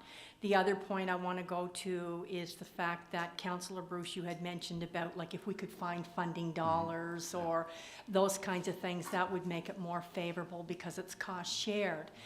But again, as Director Aaron, as you've pointed out, it's in phase 2 or phase 3, I believe, where the design phase is what will give the costing of what type of maybe green energy, what things we're looking at to really make it a very state-of-the-art building. So we can't do that and we can't attract funders unless we have that information that's informed and makes a lot of sense to people who are going to put in funding and dollars. So I think we have to take a chance, and I hate using that word, but we do have to take a chance to kind of put a stake in the ground and say, as a council, yes, we are going to do this. We are moving forward. And we could, you know, go through 3 or 4 different phases and keep waiting for a funder to come along, but there might not be a funder as programs and criteria changes. So I think there comes a time where there's things that we're faced with as councillors in our budget deliberations that, again, I keep going back to an everyday person's home. Do you do the furnace? Do you do the foundation? There's all kinds of high costs and high ticket items, but there comes a point where, just as we've said tonight about the east-west connector, that will open up land mass. And we need that for commercial tax rate development. And I see the fire department as something that, and I won't get into the points that, as Councillor Barb has mentioned, we have a volunteer fire department. We have to meet very high standards now with the volunteer services and the firefighters. And I think a lawsuit would cost us a lot more money if something should happen that we don't have the necessary standards and resources of a fire resource center to offer those kinds of things that as the continuation and growth in the community happens. The other thing that I want to point out is that, and I'm using that as an example as a lawsuit, because if anything should ever happen to our firefighters and we're not, you know, and I'm not saying that we're not keeping abreast, we are, but there are needs, we know there are needs, it has been expressed for many, many years. And I think we have the responsibility as a council to make those decisions based on everything that's laid out before us. And I'm not against it, and I don't think councillors are, but I do think we're at that place, we're at that turning point where we do have to make that definitive stake in the ground. And so that our firefighters, that our community that is asking for it, because this is a service that works with every ward, every business, every organization, our Prince County Hospital, and to me, it's almost like a risk assessment. We need that. We need that service, and it needs to be top, high end. And I think sometimes you just have to, you know, look at the cost and realize that it's an investment into lives and into the community, into the services that need to be expanded. That's all I have to say. Thanks for listening. My next? Well, first of all, I do support a new fire hall, and I've said that all along. The other thing I've said, but not at any cost. And I realize the timelines are taking a little longer than what we'd like to see. I'm okay with the staff timelines because we need to know what it's costing us. We need to know what the residents are up against. And yes, I'm sure that if you asked all the residents out there, a lot of them are in support of a new Firehall, but not at any cost. And I've heard that a number of times. You know, I think we had made a statement of around $10 million, and I'll guarantee you we're going to be closer to 16. That's just my assumption, and I'm not a contractor or anything like that. But the other thing that I have a concern about is the 188 calls compared to 355 calls. Is Ron still Chief's here? here, Yeah. Chief, those 188 versus 355, is that counting first responder calls? There wasn't a whole lot of first responder calls back in the 80s. That just kind of developed. But Yeah. in the 355, that is medical first responder calls as well. How many would be in there? And the reason I bring that up is because I was at a municipality meeting a while ago, and it is a concern that the fire departments are being pressured into being first responders at the cost of a lot of. It's taken a lot of extra time for their firefighters, and some of them just can't do it. You know, if they're young fellows and they have their kids in hockey and they've got to be a first responder, it doesn't work. And so it's a real issue that I think we need to have a conversation with whoever is willing to listen to us on. So, just my thought.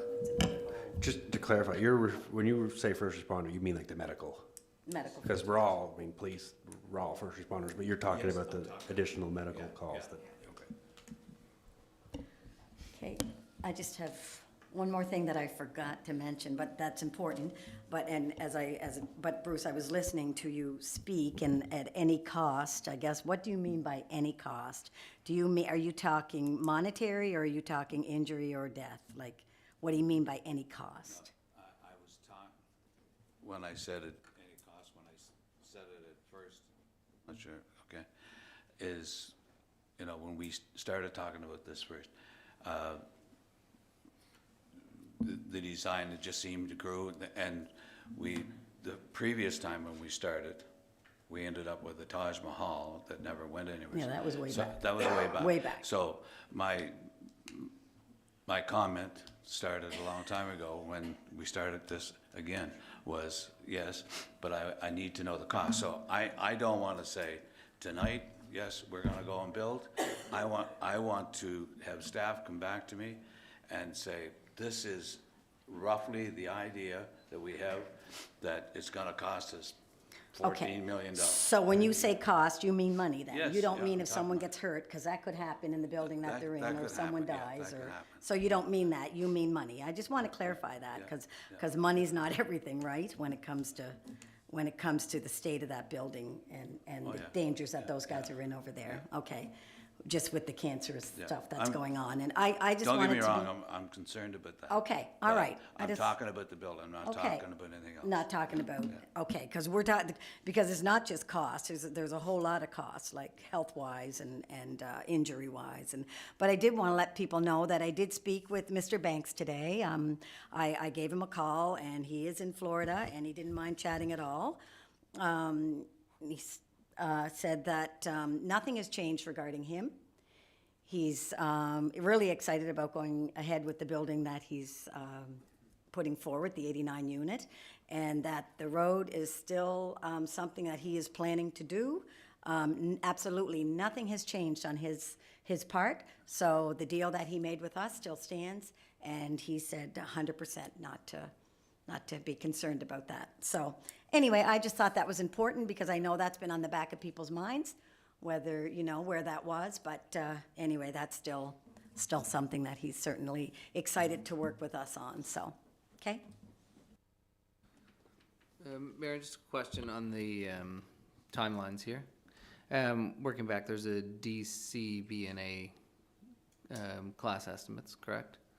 And so we have the Class D estimate that's in hand? Yes. And that's the 10 million discussion? No, what is that? No. Was that something? When we started the process with the functional program in, I'll say, I don't know if it was a year ago in January, we did a functional program amongst a number of staff and council. We come up with the square footage. They used a square footage price from their industry that they've had up until that time. Let's say it was 21. That number was around 9. I don't have it in front of me, but I can dig through the files. It was in the range of $9 million. So whenever they did their revised functional program, we went back and forth a number of times on square footage, revising it this time as far as. And the last two projects that WFC have done, one being a fire station in Halifax, another one I think was a rec complex. The cost that we have seen on all our projects has drastically increased, and their cost is at $13.5 million on their Class D, and that's why, again, if we say, okay, well, 13.5 is outside of our range, what can we do to adjust that to? We're not going to be able to give you a recommendation of what that looks like or where you think it's too big until you actually have a conceptual plan in front of you. And I say, if you sat down with your house plan and said, this is too big, well, our living room is too big, or our masters are too big, or we went for the bonus room over the garage and that sort of thing, until you actually have a plan down in front of you to say that if you want to modify, or we then have an actual layout in that room and say, well, there's where the truck is, there's where the bays are. Either we can't shrink it or not without actual layout of the rooms to show what fits in them. Okay, to follow my question, so then the Class D is 13.5, is that where you're at? The current one Current with Class D is 13.5, yes. and that phase is completed? Yes, Or almost complete? that is completed. Okay. And that also, to clarify, that includes site work. It's not just a building. It's Yep. okay, when we went to that site and said, okay, if we put the building on the site, we need parking for Oh, yeah, 50. sorry, I assumed that. I just want to make sure I don't try to assume absolutely, I anything. assume that. Because the next one You don't is. want just a building and that's No, it. but Yeah, they no. also carry in Yeah. that number 20% contingency and no tax. So if you said, okay, if we take tax and we pay 15% and we get 5 back, if they added 10% for contingency and 10% for tax, it'd still be in that 13.5 number. Yeah, and that Class D came in when? What would be the date on that? Right before Christmas. Okay, And, yeah, yeah, just whenever we roughly. It schedule doesn't need this. to be a specific Yeah. date, just trying to get roughly. Yeah. And then it has moved into the next phase, is that correct? We have not. We We just have said, not yet, okay. We talked to them since we came back Yeah. in this current January. Mm-hmm. We did a conference call, 3 staff and the consultants to refine and make sure that this is where we are before we brought it forward. We said we want to finish step 1, bring forward. We said we're having a project that's carried over from one council and mayor to another, and this was a step that we wanted to update and say, okay, here's where we are in this project outline. And we also had a schedule from the consultants as well, because we said, okay, what's going to be our timeframes? We asked them for a detailed schedule going forward from January to say, okay, here we are. And that's why we're able to say on the end of May, they expect to have phase 2 done. It's this number. And if we proceed with that one, we would be tender ready by I'd have to look it up. What I said in September, they'd have the drawings ready to go out for tender. Yeah, I'm trying to just get the steps along Yep. I'm just trying to get now to the Class C, which we're not at yet, so that we're going, do you come to council to proceed on to Class C, or do you take feedback at this point? When are you looking, how does that process work? Our plan is to proceed unless somebody tells us differently. I don't think, as I said earlier, previous council had outlined we did the RFP, we laid out the RFP in a way that there were off-ramps if council chose.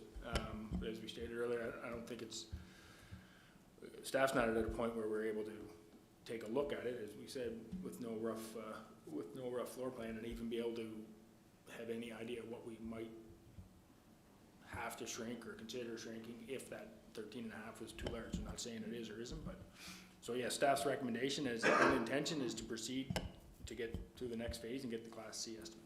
And then the Class C would have that's when you start to see preliminary drawings, is that correct? Correct. Yeah, and that's when you would look at whatever that's when you start to figure out what you're ultimately gonna be able to afford or not afford, or what you're working within. Yeah. In May, and then that would come back to council at that point? If that's the direction, yes, and by regular updates of the project is what we're doing. Yeah, and again, I'm just trying to, I think it's great, I think we're having a really good discussion, I really appreciate everybody's input, I think it's really important, I think this is part of the role of governing too, right? It's like you wish you could do everything, there's always a million things on the table, and we have to figure out how we're gonna do what we can do, and then how we're gonna pay for it. So I'm really trying to get to the idea where we get some coalescence around how much is it going to cost, and then how are we going to ultimately be able to finance that. The other question I had in terms of when you do get an estimate, then that's your straight cost if you had cash in hand, correct? Not if you had, that doesn't include borrowing costs. So, right? What they're asking for us is tender costs plus engineering costs included, as well as on-site supervision during the build would be included in our RFP. We've included that in our RFP as far as engineering and overseeing the construction. When they give us a cost back, it would be construction costs, does not, like say, up to and including taxes. Right, so yeah, I'm just trying to say, if we not had to borrow the financing- money, we would also look at what that financing cost would be, and the Correct. financing environment continues to be, Yep. who knows, right? Something, okay. And that's the May point, and then that moves then into a Class B, is that correct? After I'd have to Class A? verify. I think, yes, I think the Class B came whenever they did when they had a tender ready to go out. Yeah. They would provide you a Class B and say, this is what we're anticipating the bids to come in at based on the current industry and environment and pricing. Yeah, okay. If they had other Again, projects I'm just trying to make closed, it as clear as I can, because I've seen Sure. I've seen the schedule, but I haven't seen any timelines associated with Something it. in there, Dan, because it's all about this, but in the beginning, we talked about 24,500 square feet. Are we at that 13 million, is that down to the 18,000 square feet? Which plan are we talking about here, Aaron? we started an RFP with, we started a functional program with a joint building with another party. Right? We had fire, common areas between the two, and a third party. We removed the third party. We left the square footage at the common areas and the fire hall. That's where the RFP started. Upon further review by staff and in consultation with the fire chief, we felt there was areas in the functional program that were not large enough. The functional program was increased from 20,000 square feet to 24,000 square feet in the RFP. When we came back with the reviews that the new functional program were being done, the functional program has been shrunk from the 24,000 to about 18,500 or 19,000 square feet to try and decrease areas when they were giving us the ballpark pricing of this Schedule D and saying, how can we, or upon further discussion with them and saying, what can we do here? Can this space be combined with this? And can we eliminate areas from this space? Like, are we going to be storing everything? And also, it's been debated back and forth what spaces are going to be in here. And there was a certain square footage for a third-party organization to be in the building, and there was a certain square footage for a museum. That in the current 18.5 square footage, those entities are not in the fire hall build based on our own staff's idea as far as how we're going to reduce this cost to be getting closer to the original $9 million. So that's how some of the cuts from 20,000 square feet to 24,000 feet to down to 18.5. So meaning that 13 million is on 18.5? Correct. Okay, thank you. 18.5, I think there was, again, some revisions at the last meeting again to say, okay, we've looked further at this. It's in the range of 18.5 or something. Yeah, it's not 20 and it's not 24. But Right, but it's somewhere in there. Okay, thank you. Okay, and then your Class B is final, that's to tender, and your Class A then would be the response to the tender? that's my understanding. Yes, I haven't. Yeah. And your Class end of the day is the final cost?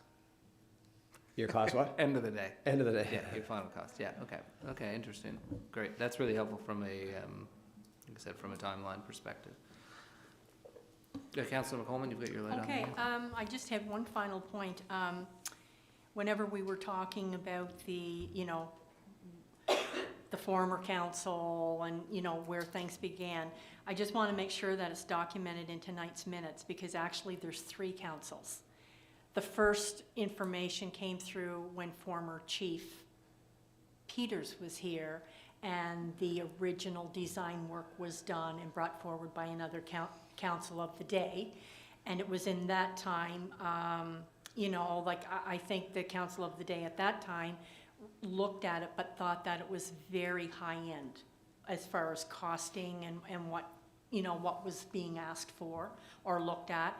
And then the next council, which is the one that we've just recently finished with Councillor Stewart and former council members, where all of this going back to the drawing board took place, and there was some basically looking at it and recasting that vision and redrafting what was affordable, what was necessary, those kinds of things, until it came to the point last summer where all of that information came forth. So now this council and Mayor Kuchar, we're now at that place where are we going to be recasting it, whatever? Because I think, you know, we're all maybe taking it in a sense where I think all 3 councils, tonight's council and the former 2, we're all in favor and we all want to see something happen.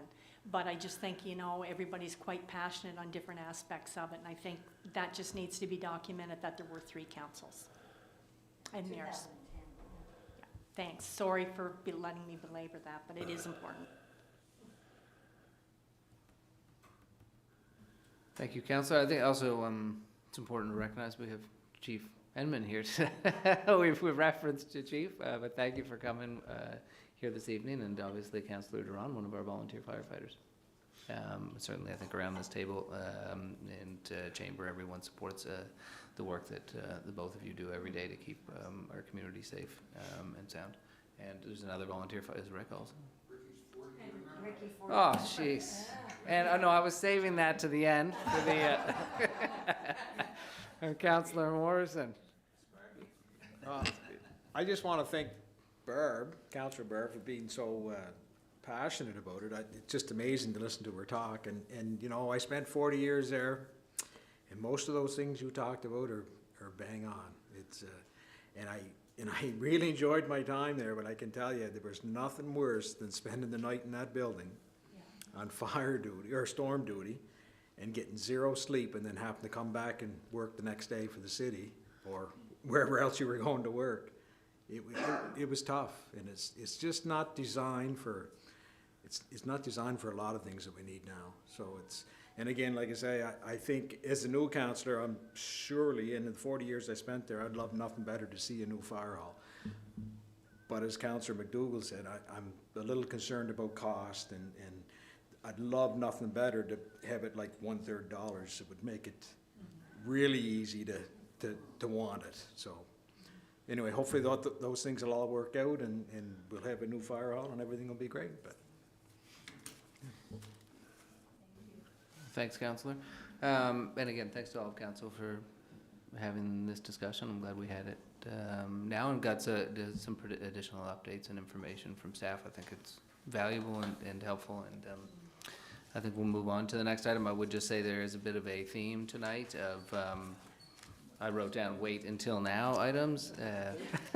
So I figured we'd just get started with a few of them and then we'll see where we go. But thank you, Aaron. This next issue is not contentious at all, so. This next issue we're gonna discuss has never had any history of contention, so. I guess that's me for moving it along. Moving on to, Aaron, it's really your night. Yeah. Yeah. there's a theme. We put there's the a theme agenda there. together, to be honest. I apologize. I did okay. not think Aaron all across the day, but I guess that's efficient. Contentious. No, it's good. It's not necessarily contentious. It is their decisions that are always difficult. No, I'm just and they're decisions that have to be made, and we'll certainly continue to discuss them. Moving on to number 9, which is a stormwater planning update, again from technical services and staff, and then we'll have another council discussion. Okay, again, I was just handed the agenda on Friday and just asked to update again. It has been whether it's a new council update and to provide a recap and overview. So I'll try and be long in the time frame and short in discussion, okay?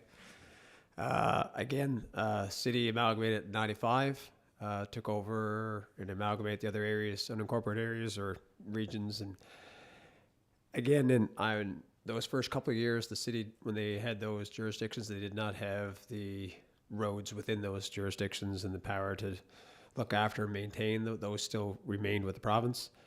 In 97, the city negotiated with the province and took over the responsibilities of the road right-of-ways in those areas that were within the city outside of the former town.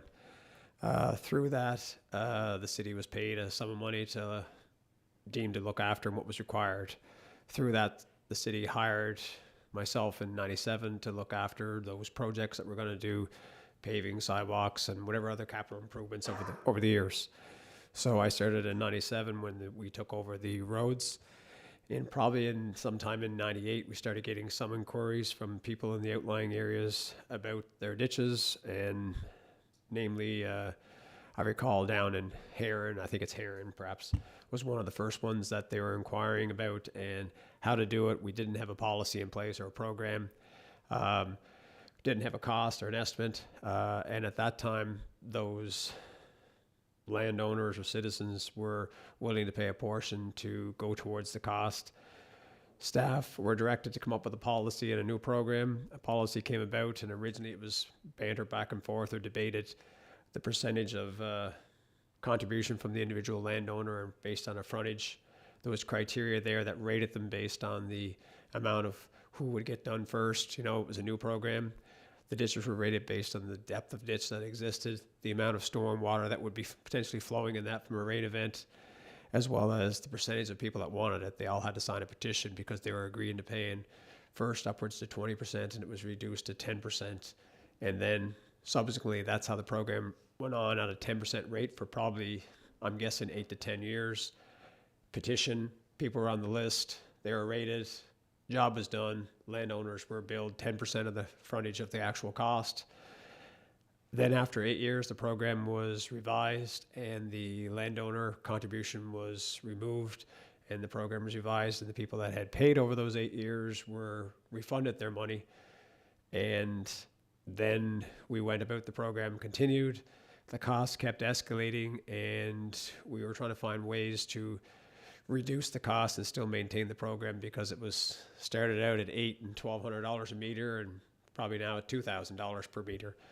So we met with the developers and contractors and found ways to say, okay, give us your opinion of what part of this contract can we do to minimize and remove things to still get the, I'll say, the ditches filled, the pipes collecting the stormwater. And similar to what might have been done in other jurisdictions, we removed those items and still plowed ahead with a revised, I'll say, standard that was less than what a new subdivision was coming in, but was allowing us to infill the existing subdivision that had ditches. We went along that way until about 2015, and then we started to have pretty much all the petition ones. We kept the ones that had petitioned on the top of the list. And when we completed, everybody that had a petition was willing to pay. We said if they're willing to pay and it became a free program or a free no contribution, they were deemed to be the ones that stayed on the top of the list. Once they were completed, the city staff went out and rated all ditches in the city again with the same criteria: depth of ditch, amount of flow, and the percentage of ones that already had been filled, so that if you picked a street, you got your best bang for your buck. If you filled in 10 ditches versus 8 because 2 were already filled, the same criteria, you did the one that had 10, so you got the best bang for your buck. That's how it is evolved. We kind of evolved to, originally we were doing curbs, and we removed the curbs. We do not widen the street, and we have storm systems on both sides to drain, and we still go and piecemeal based on the ones that are rated first from that 2015 list on the worst first basis, or which would have the deepest ditch and potentially most rainfall in a rainfall event. That's the 25-year recap, hopefully in 4 minutes. Where we were and how we got there and where we are today.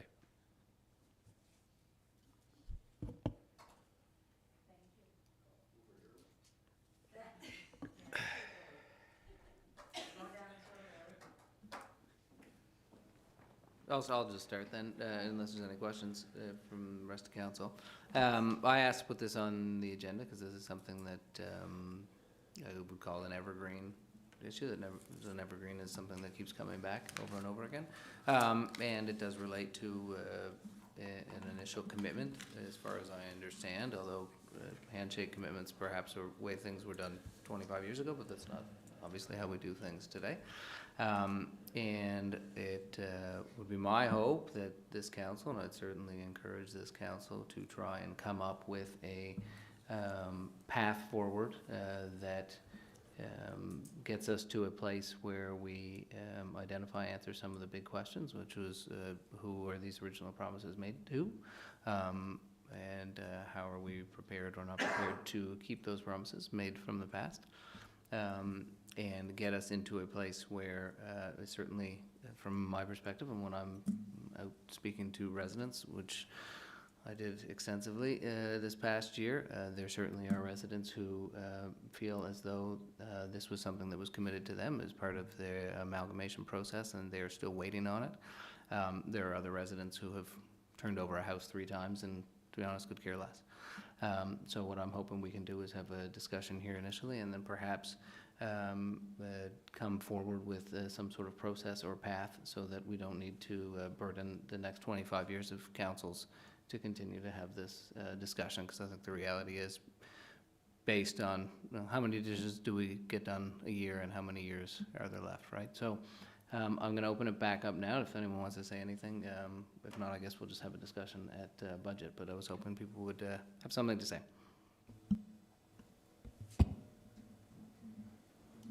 Sorry, I'm sure you do. I guess at the first of our last term, the suggestion came up, and I'm not sure what came of it, but I know staff did a lot of work trying to go back and see who in 1997 was still in their home today. And it was suggested that, we fulfill the promise to those folks. And then beyond that, offer, the 50% or whatever it is. But I don't recall whatever came of that. I think it just kind of came up and I don't know if we brushed it off or decided that that wasn't the way to go, but I still think that that's as somebody that's a representative of a board that still has tons of people with the ditches, the amount of time that I hear from people that are still waiting for the ditch are the people that have been there from, 97 or before. So I'd really be interested in maybe revisiting that idea or that direction, but Yeah, so yeah, I thought that was you're a correct. good- I think you brought that idea. Yeah. Staff did go back and identified all the homes and homeowners that were the same from 97 to the current date. I don't want to wade into the political debate, but the word promise is thrown around quite a bit, and I'll just leave it at that. I don't know. Anyway, that idea of filling, and let's say it's 250. I don't know what the number is, but let's say it's 200 inches.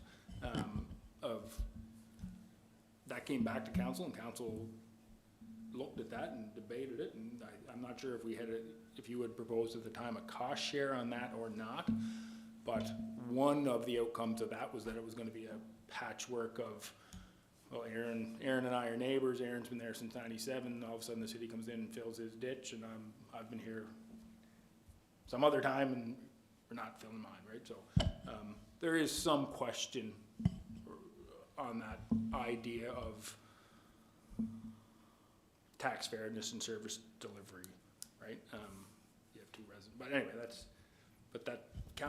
the previous council did look at that and decided to move forward with I'll call it the status quo of what the program was or currently is. So over the last number of years, the councils have budgeted anywhere from a little over $500,000 to $250,000. I think 1 year we may have had 0. 2 years. 2 years we may have had 0. But that range over the last, I'll say, few years has been in the $500,000 range for storm sewer infills. better if you call it ditch infill, because it, you know. I would be interested in revisiting that, just because I'm sure it'll be ditch, no ditch, no ditch, ditch, ditch, no ditch, but if you bought your house in 2015, you didn't buy it because you knew the ditch would eventually be filled. So if you're a fairly new homeowner with a ditch, fill your ditch if you want it filled. I mean, that's not necessarily my, you know, straight out opinion, but that's.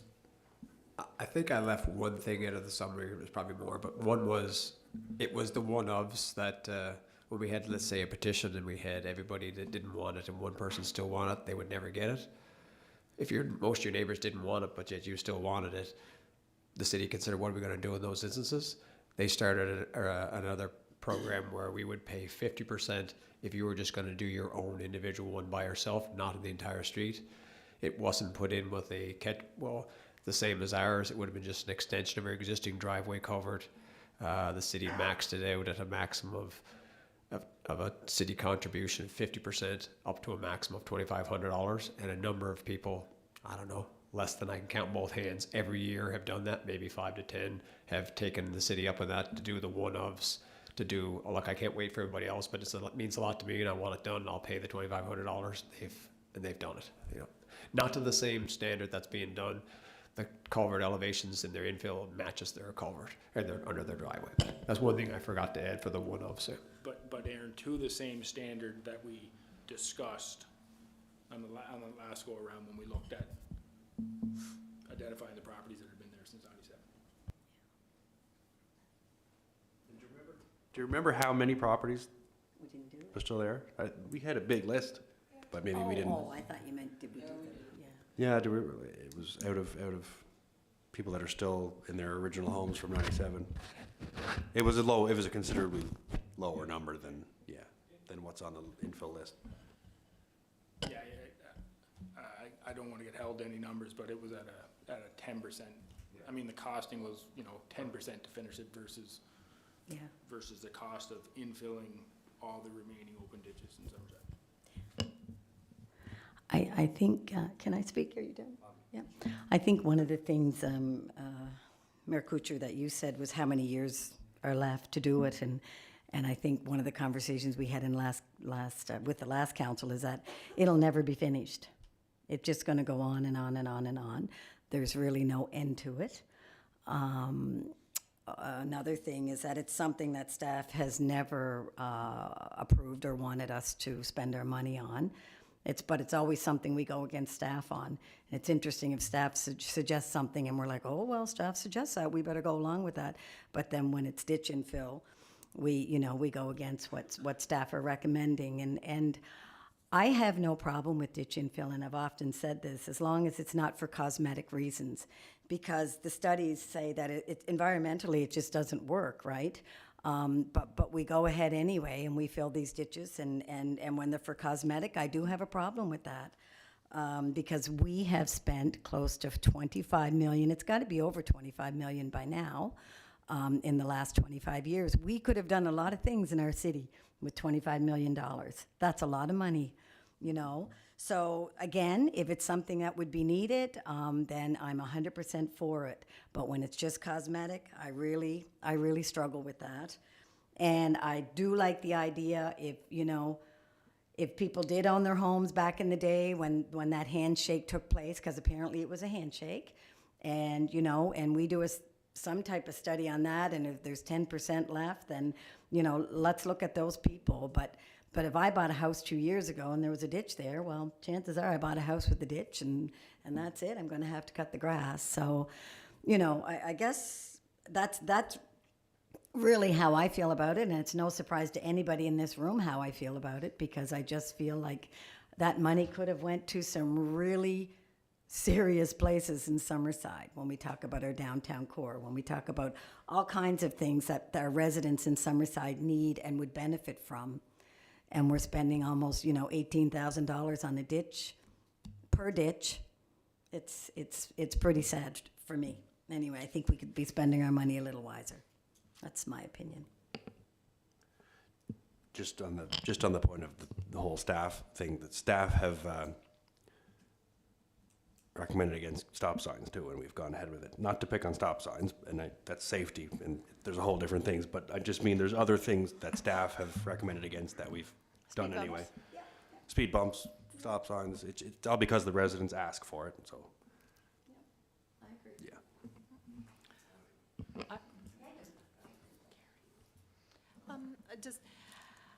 Just two things. Barbie had mentioned $25 million in 25 years. I understand what the point you're trying to get across, but I don't think that's probably fair, as there's 2 years there's been none. The past 4 years it's been 500 or less, and there's been wards that have ditches that haven't gotten ditches filled in the 4 years that I've been here. There was 1 year that I didn't get any, and that's all right, because there was no ditches from our ward on the list, and it's the staff list.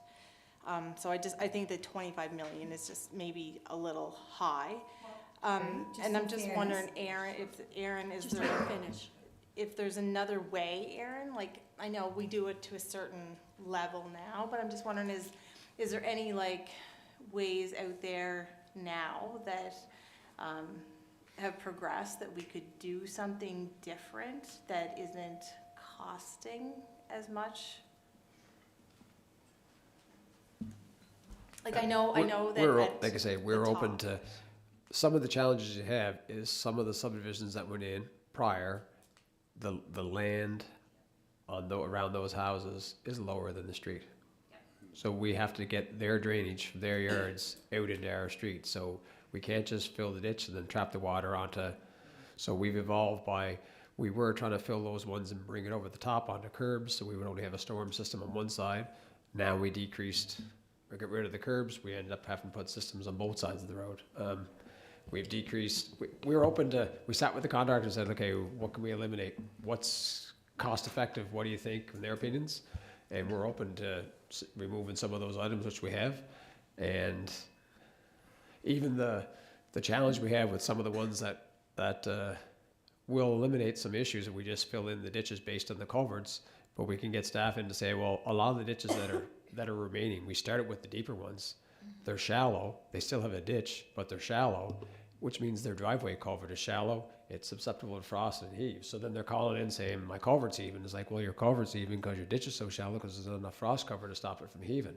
And now that those we're down with, so if we just took up the driveway culverts, we're still stuck with that driveway maintenance issue to deal with that doesn't eliminate that problem. But whenever we lower it, I'll say to our current reduced standard, we lower those driveway culverts so that they'll not be an ongoing issue for municipal services to get calls on the driveway heaves that they're cutting off the tops and paving them. So we haven't been advised of any, and we're open to suggestions, and we have been, as far as we've made numerous changes throughout the years to try and find cheaper methods or pipe or.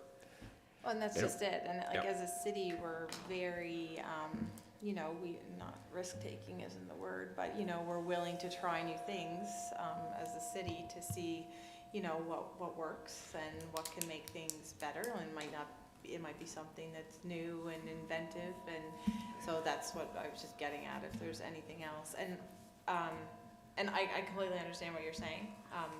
And I'll take my own property, for example. It's not an issue for us to cut it because, and I shouldn't say us because I don't cut the lawn. So, but if you look at our property, one side of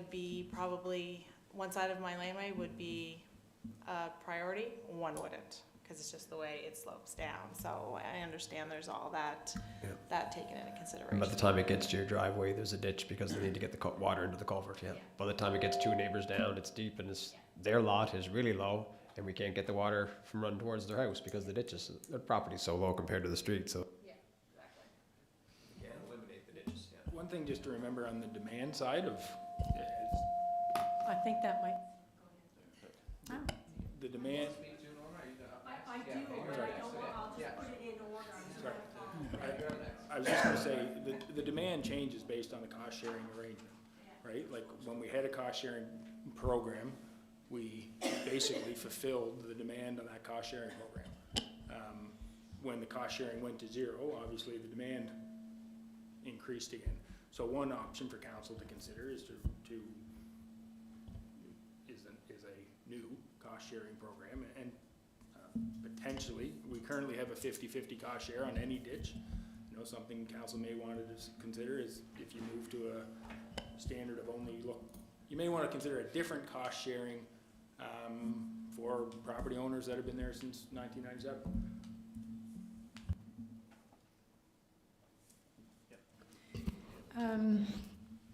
I mean, I always find when we talk about these things, each time we learn something new, and it brings us a little bit closer, but it doesn't mean that we're mad at everybody.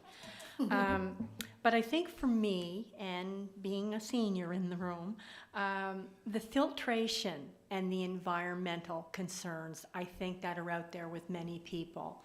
And we've taken the time when we've done tours for fire resource centers in Stratford and in Charlottetown, like I know Councillor Barb, you took the trouble to, to speak to those various councils and just to find out. But the filtration, and because of our groundwater system, people who are very environmentally conscious have said, because of the sediment, because of what seeps into our groundwater, we have such a low groundwater system, that those are factors where the ditches really do serve a purpose.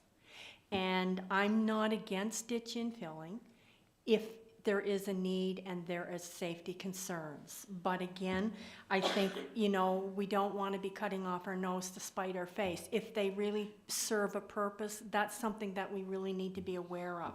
The other thing too, I've often thought when Councillor Dwyron, you mentioned about 1997 and then maybe after that do the 50-50, would seem like a fair thing to do, cost sharing. The thing that I find about it is, I know we keep coming up with the word amalgamation, but that's well over the 25-year mark, and I believe that there has to be some type of a sunset clause or some type of a sunset arrangement where we don't keep ending up with this going on year after year, because it can be divisive. And I also think that because of amalgamation, we have 8 wards that have come together to work on our situations of becoming very diversified in what we offer as services and those kinds of things.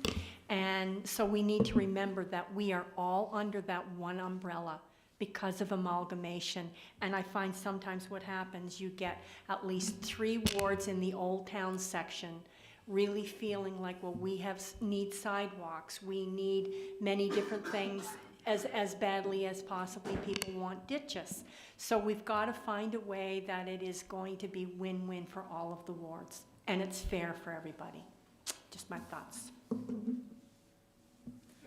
Yeah, and Carrie, I'm sorry, I shouldn't have, but when you asked me, I guess what I was going to say is maybe, Kristen, you could, and I think you did for me already, come up with a figure on how much we did spend on ditch infill. I think I got that maybe last year or the year before. Yeah. So it might be somewhere really handy for you to get it at some point, if you could get that for me. And then maybe we would, I'd like to clarify. I don't want to give figures that aren't there, but I think it was somewhere close to that 25 million mark. And then the other thing, thank you for that, Kristen. And then the other thing I wanted to, that 50-50, is that on a $5,000 ditch? Like, because if we do a ditch, it's about 18,000. Is that correct? Right. Yeah. Can't be now. Yeah, it is. I'm not going to argue what the price is. I'm just going to argue what we're doing. As far as the 50 model was extending the driveway culverts the length of their lot. Right. Up to a maximum of $5,000 per lot. Yeah. City pay 50-50. The maximum the city would contribute to any one lot was $2,500. The landowner provides us a quote from a contractor. Here's where it is. We submit it after they're done, and they get a maximum 50% of the invoice up to $2,500. If it's $4,000, we pay $2,000. If it's $6,000, we pay $2,500. Okay. Most of them have been within the $2,500 range. Okay. Or the $5,000. That have asked. Yeah. Okay. It's not dug down deeper than what the system we would put in when we do the whole street. It's the pipes are at the elevation of the existing driveway culvert, because we have to match up with that to get the water from one lot to the next. Exactly. Okay, I just remembered that, and I thought that was accurate. Thank you, Aaron. Okay, I'm gonna surprise you, so I'm not gonna blow my stack, but I want to say something. The reason that we're talking about this today, and we talked about it back in '98, was we got amalgamated in '94. We were clubbed over the head, drug in, and we had 2 years, from '94, '95, '96, and we had an election in '97. '97, everybody went knocking on doors in the outside communities, and they were pretty well told. And, you know, we were told when this amalgamation process that we were gonna have equal services, right. And one of them was the ditches would be filled. That was a promise, that was a statement, and it came to the council in '98, and I was part of that promise, and, you know, if we'd have started the process with the concept that we're doing now, we probably would have been done. But we had to do the Taj Mahal, or the curbs, we had to do everything, and it was an expensive, terrible expensive operation that we did. You know, like I said, I was part of that promise, and I haven't broken a promise yet. I don't expect to break this one. But am I willing to listen to something that we can do here? I take out in St. Eleanor's, and I know it's the same in Wilmot, and there's still some areas in yours over in Justin's, and Councillor Morrison has some, but I take out in Tupper. Most of those people are still there.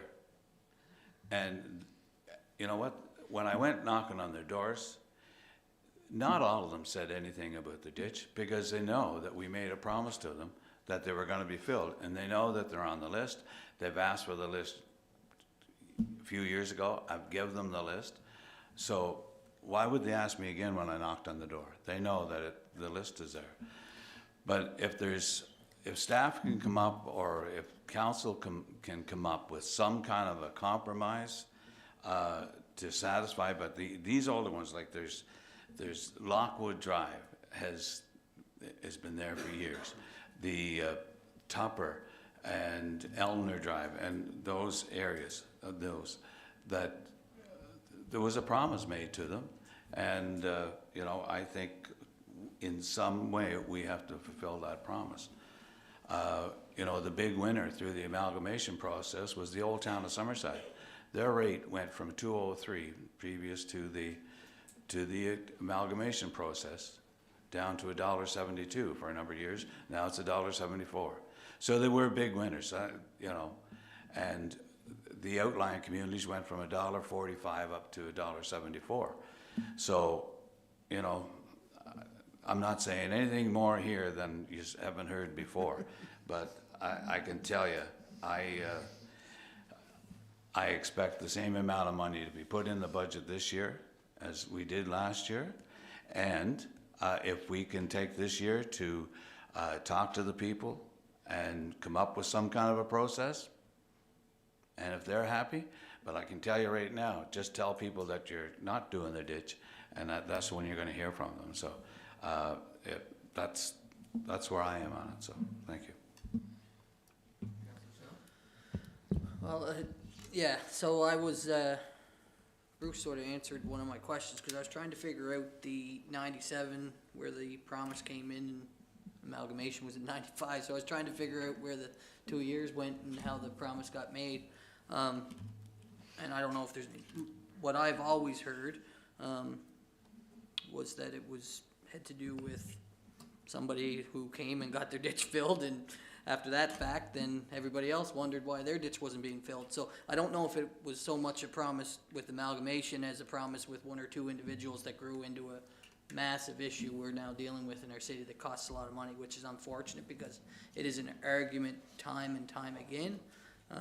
Costs, just like everything, keep rising, but I don't think we as a municipality get a return on that investment as we would spending it in other areas. So that's the unfortunate part.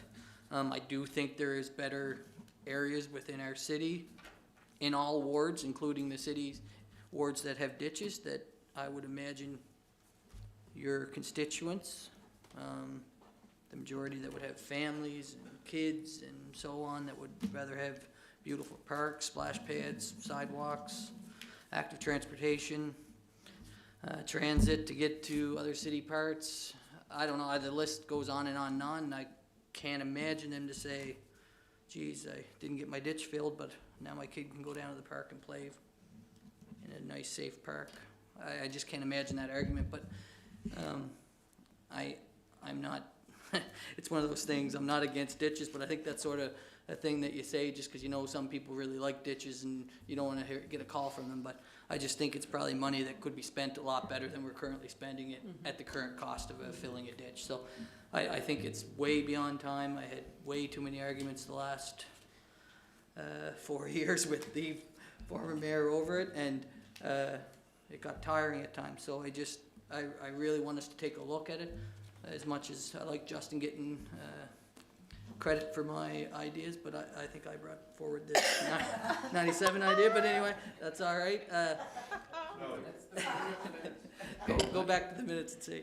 But anyway, I think it is time that we do look at the issue again and honestly look at it with some open minds, including myself and people who have ditches, because I do think there's better ways to spend money in our wards in general.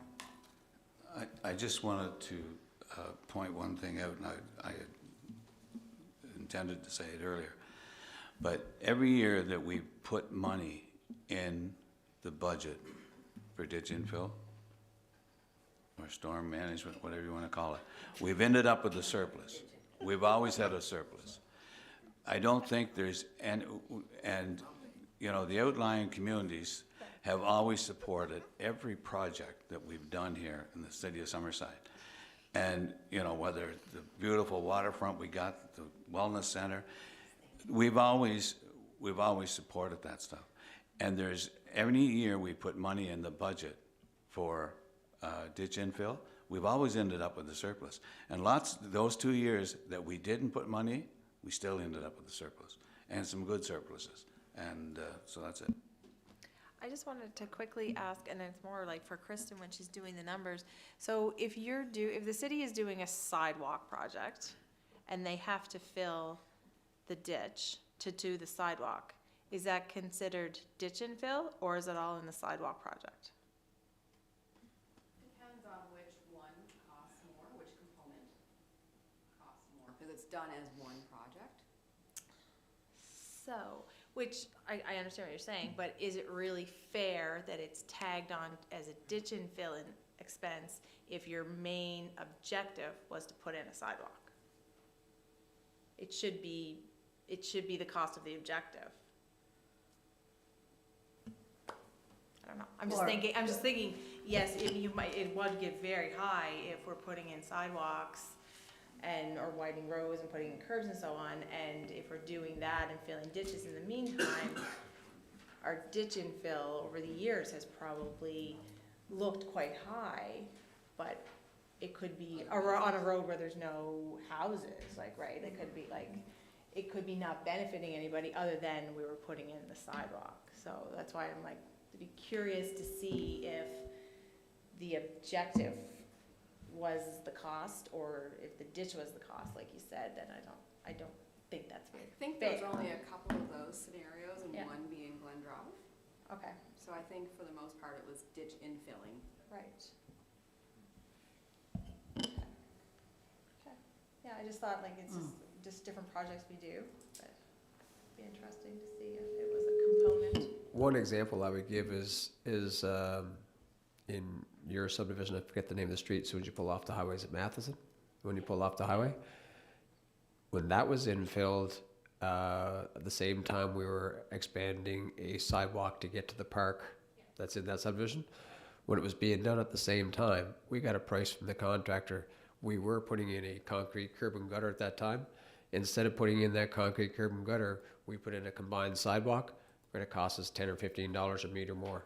So a sidewalk went in really at no cost there to that curb, but I don't know how it might have been, it was an infill project that we took the opportunity to add the sidewalk on that stretch at that time for peanuts.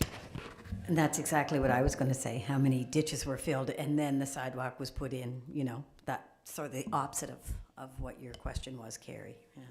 So. Back to that original question that Councillor Drouin mentioned, and Deputy Mayor Snow is taking credit for now. But Kristen was able to pull up some of the numbers. So this was previous council, I forget his first year or second year, but during that time, staff identified approximately 168 properties that were same owners as 1997, and at that time, at a rate of $5,000 per ditch, we had estimated, you know, approximately $840,000 to fill all those ditches.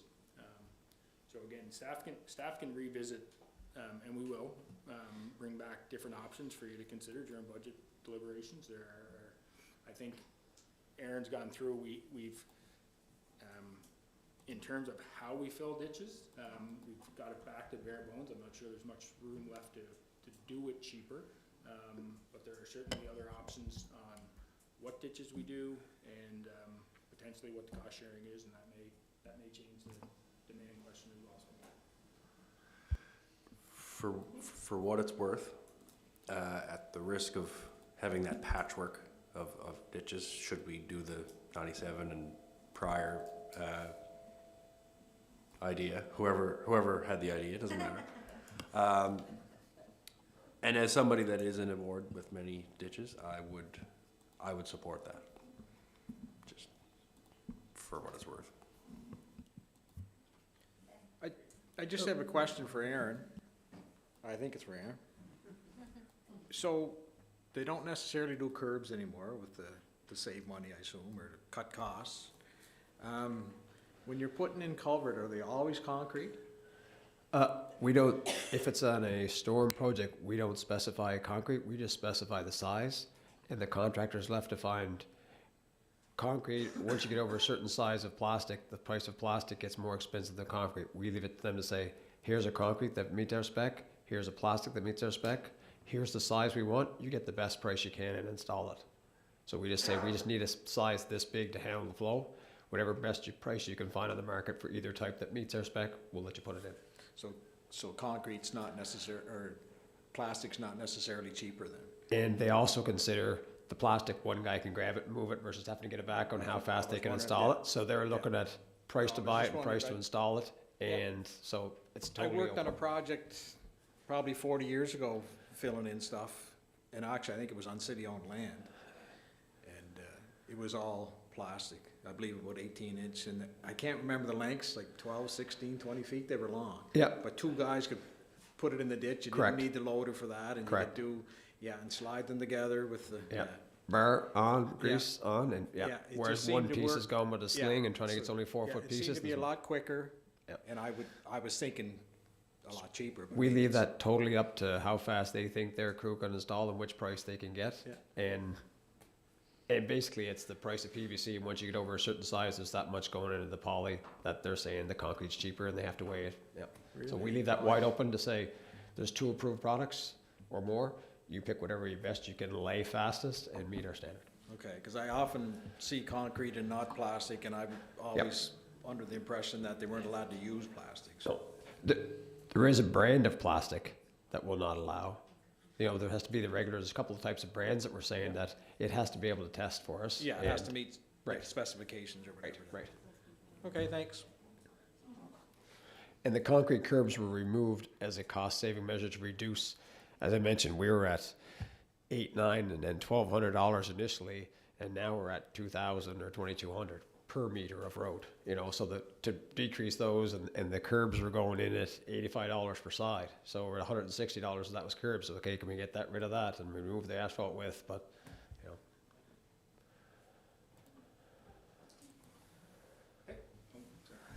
Do you want to say something else, Gordon? You told me earlier, you were so eager to talk about this. I'm just going to say a couple of things here. My first question is just how many are on the list? the long list? Yeah, As I mentioned, the list was created because it was people wanted to know whether on the list, so we ended up taking time to do it all. It was created in 2015. I think we should be able to find it on our website. Our staff went through and they kind of, like last year we did Glenn and a couple others. So now we highlight the list, we put a line through them, and then we update the price to say it was this price now. We have about, I haven't had a chance to, yeah, I ballpark, I'm proof not this? looking for a specific. well, no, it'll be specific, it just Yeah, ain't been okay. verified. Yeah. That's how we operate. Can't spoil your budget surprise here. There's 16 and a half kilometers left. I gotta say one other thing. There's more ditches, but we prioritized R1 single-family properties. Right. Was on the list to say we weren't trying to do large apartment buildings where they might have had staff to do it, or if it was a commercial property, we tried. So majority of R1 properties, maybe some other mix, there's 16 and a half kilometers at $2,220 per meter is a total of 34.7 million. 34.7 million? I can check this, yes, I can check to see if this has been updated to the website, but it wouldn't have been, I shouldn't say much different. The same list is, that's why we, and the list says 2015 list because we're saying that's when it was done. We don't want to be changing the list to say that we did it in 2015. That's why. Right, it's been updated. We'll put an update list, but we're still calling it the 2015 list, so. And how many addresses are on the list? One page done, 2 pages and a half left. Yeah, I'd have to, just, you know, I really couldn't. 150, 260, I'd hate to say. I And can those get you are the not list. all, those we are have not a- all streets, they're half streets. There's and sections of like, sections of streets. I shouldn't say that, maybe they might not be, yeah, we can come back with that number, just. no, we'll just circulate the list to you and say McWilliams there's has the done it in updated 4. 2015 list. It might be done in pieces, yep. Oh, you found it? Okay. Yeah, okay. And the cost per meter and one of the This last, good, this one's good. Councilor Drone, is the cost per meter 2,200 or? Third last column, third last column. 3,024. 3,000? 3024, yeah, that's what's on there. From, I mean, it starts lower.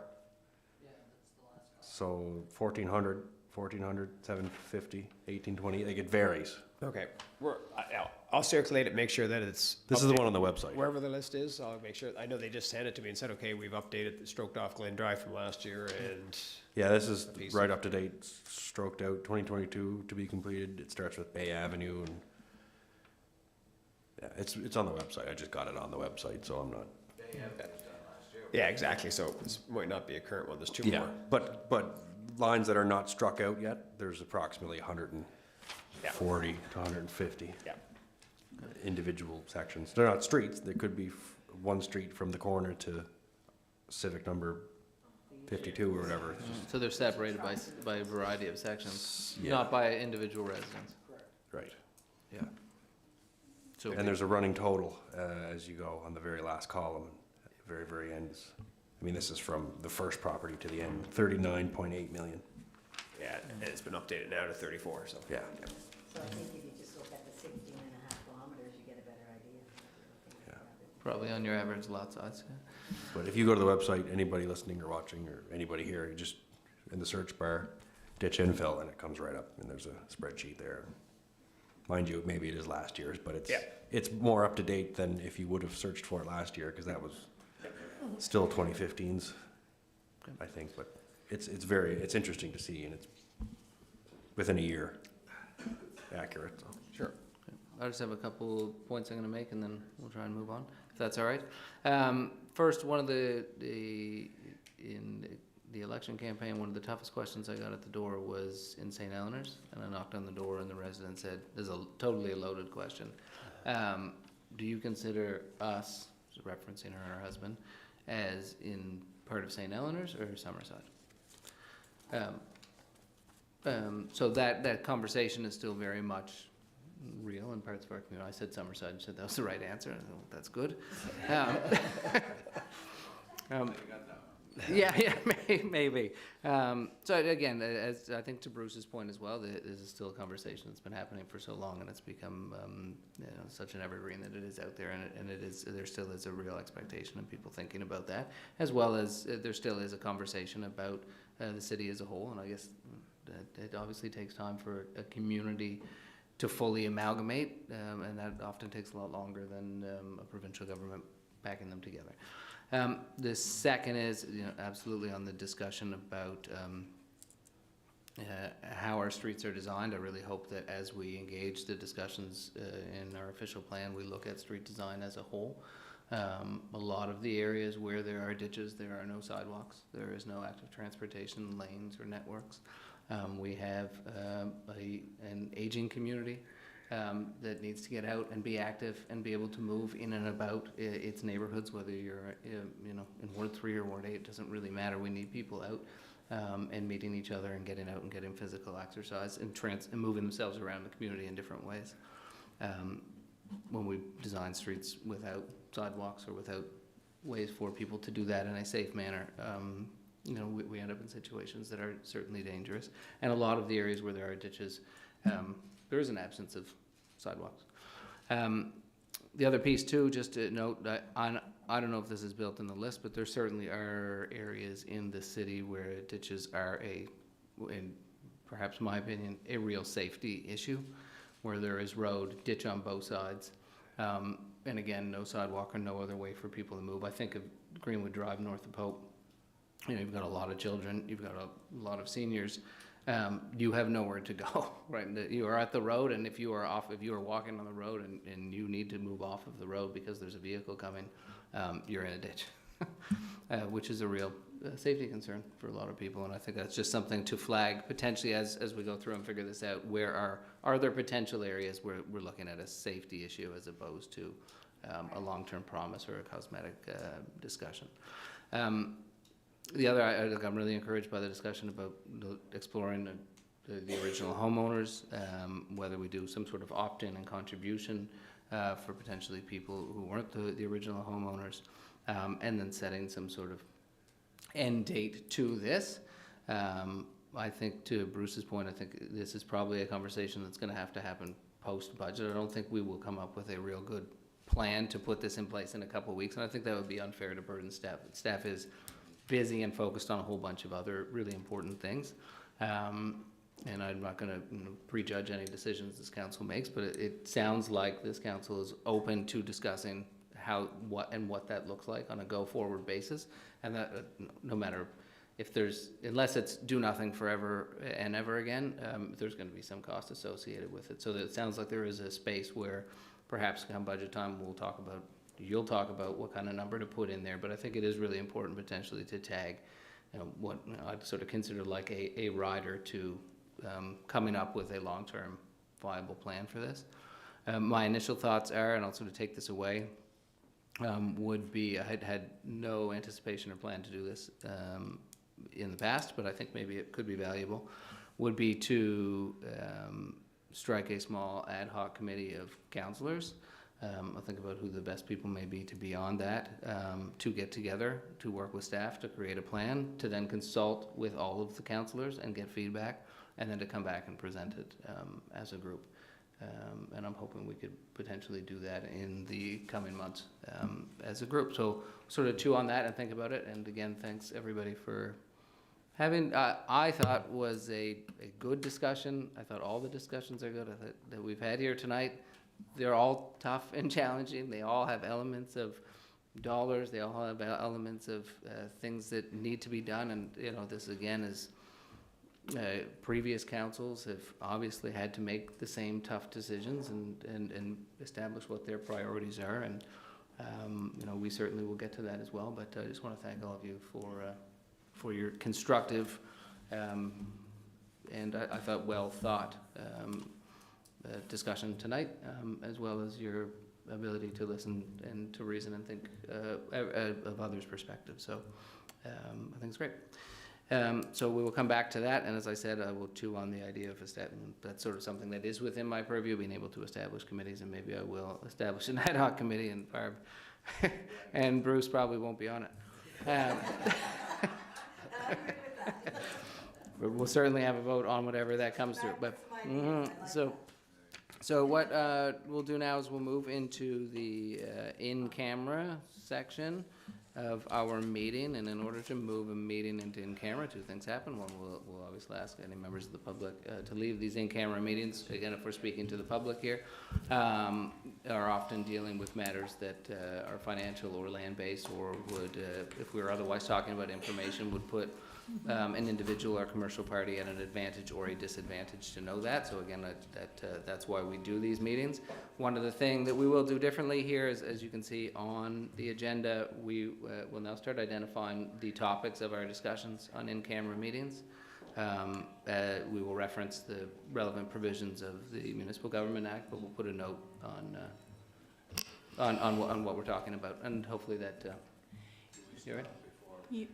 No, well, first what I'll do is take a motion, we'll take a motion to move the meeting into in-camera, then we could take, we can take a, no, I haven't put it out there, I'm still talking. We'll just put, I don't know if people need a minute to grab a, yes? I Councilman Coleman? didn't want to interrupt you, but I just wanted to make a mention. I wanted to thank Kaylee O'Brien Yes, go for it. for being here. She's gone in the room. Barb has taken her into the room. Barb, could you just, I just want on behalf of Mayor and Council, thank you for being here, Kaylee. Just from the Chamber of Commerce, the new executive director, and she sat through all of our discussions tonight, and thank you for being so interested in being here. Appreciate it. Thank you. I didn't know there was so much to talk about ditches, so it's fun for me to learn here. No, I really appreciate it. Give me a call. Thanks, Kaylee. I'll take a motion to move the meeting into in-camera. Councillor Adams, seconded by Councillor Snow. Anyone opposed to that? None. We'll move the meeting into in-camera. We'll also just take a 1 to 2 minute adjournment. People grab some water.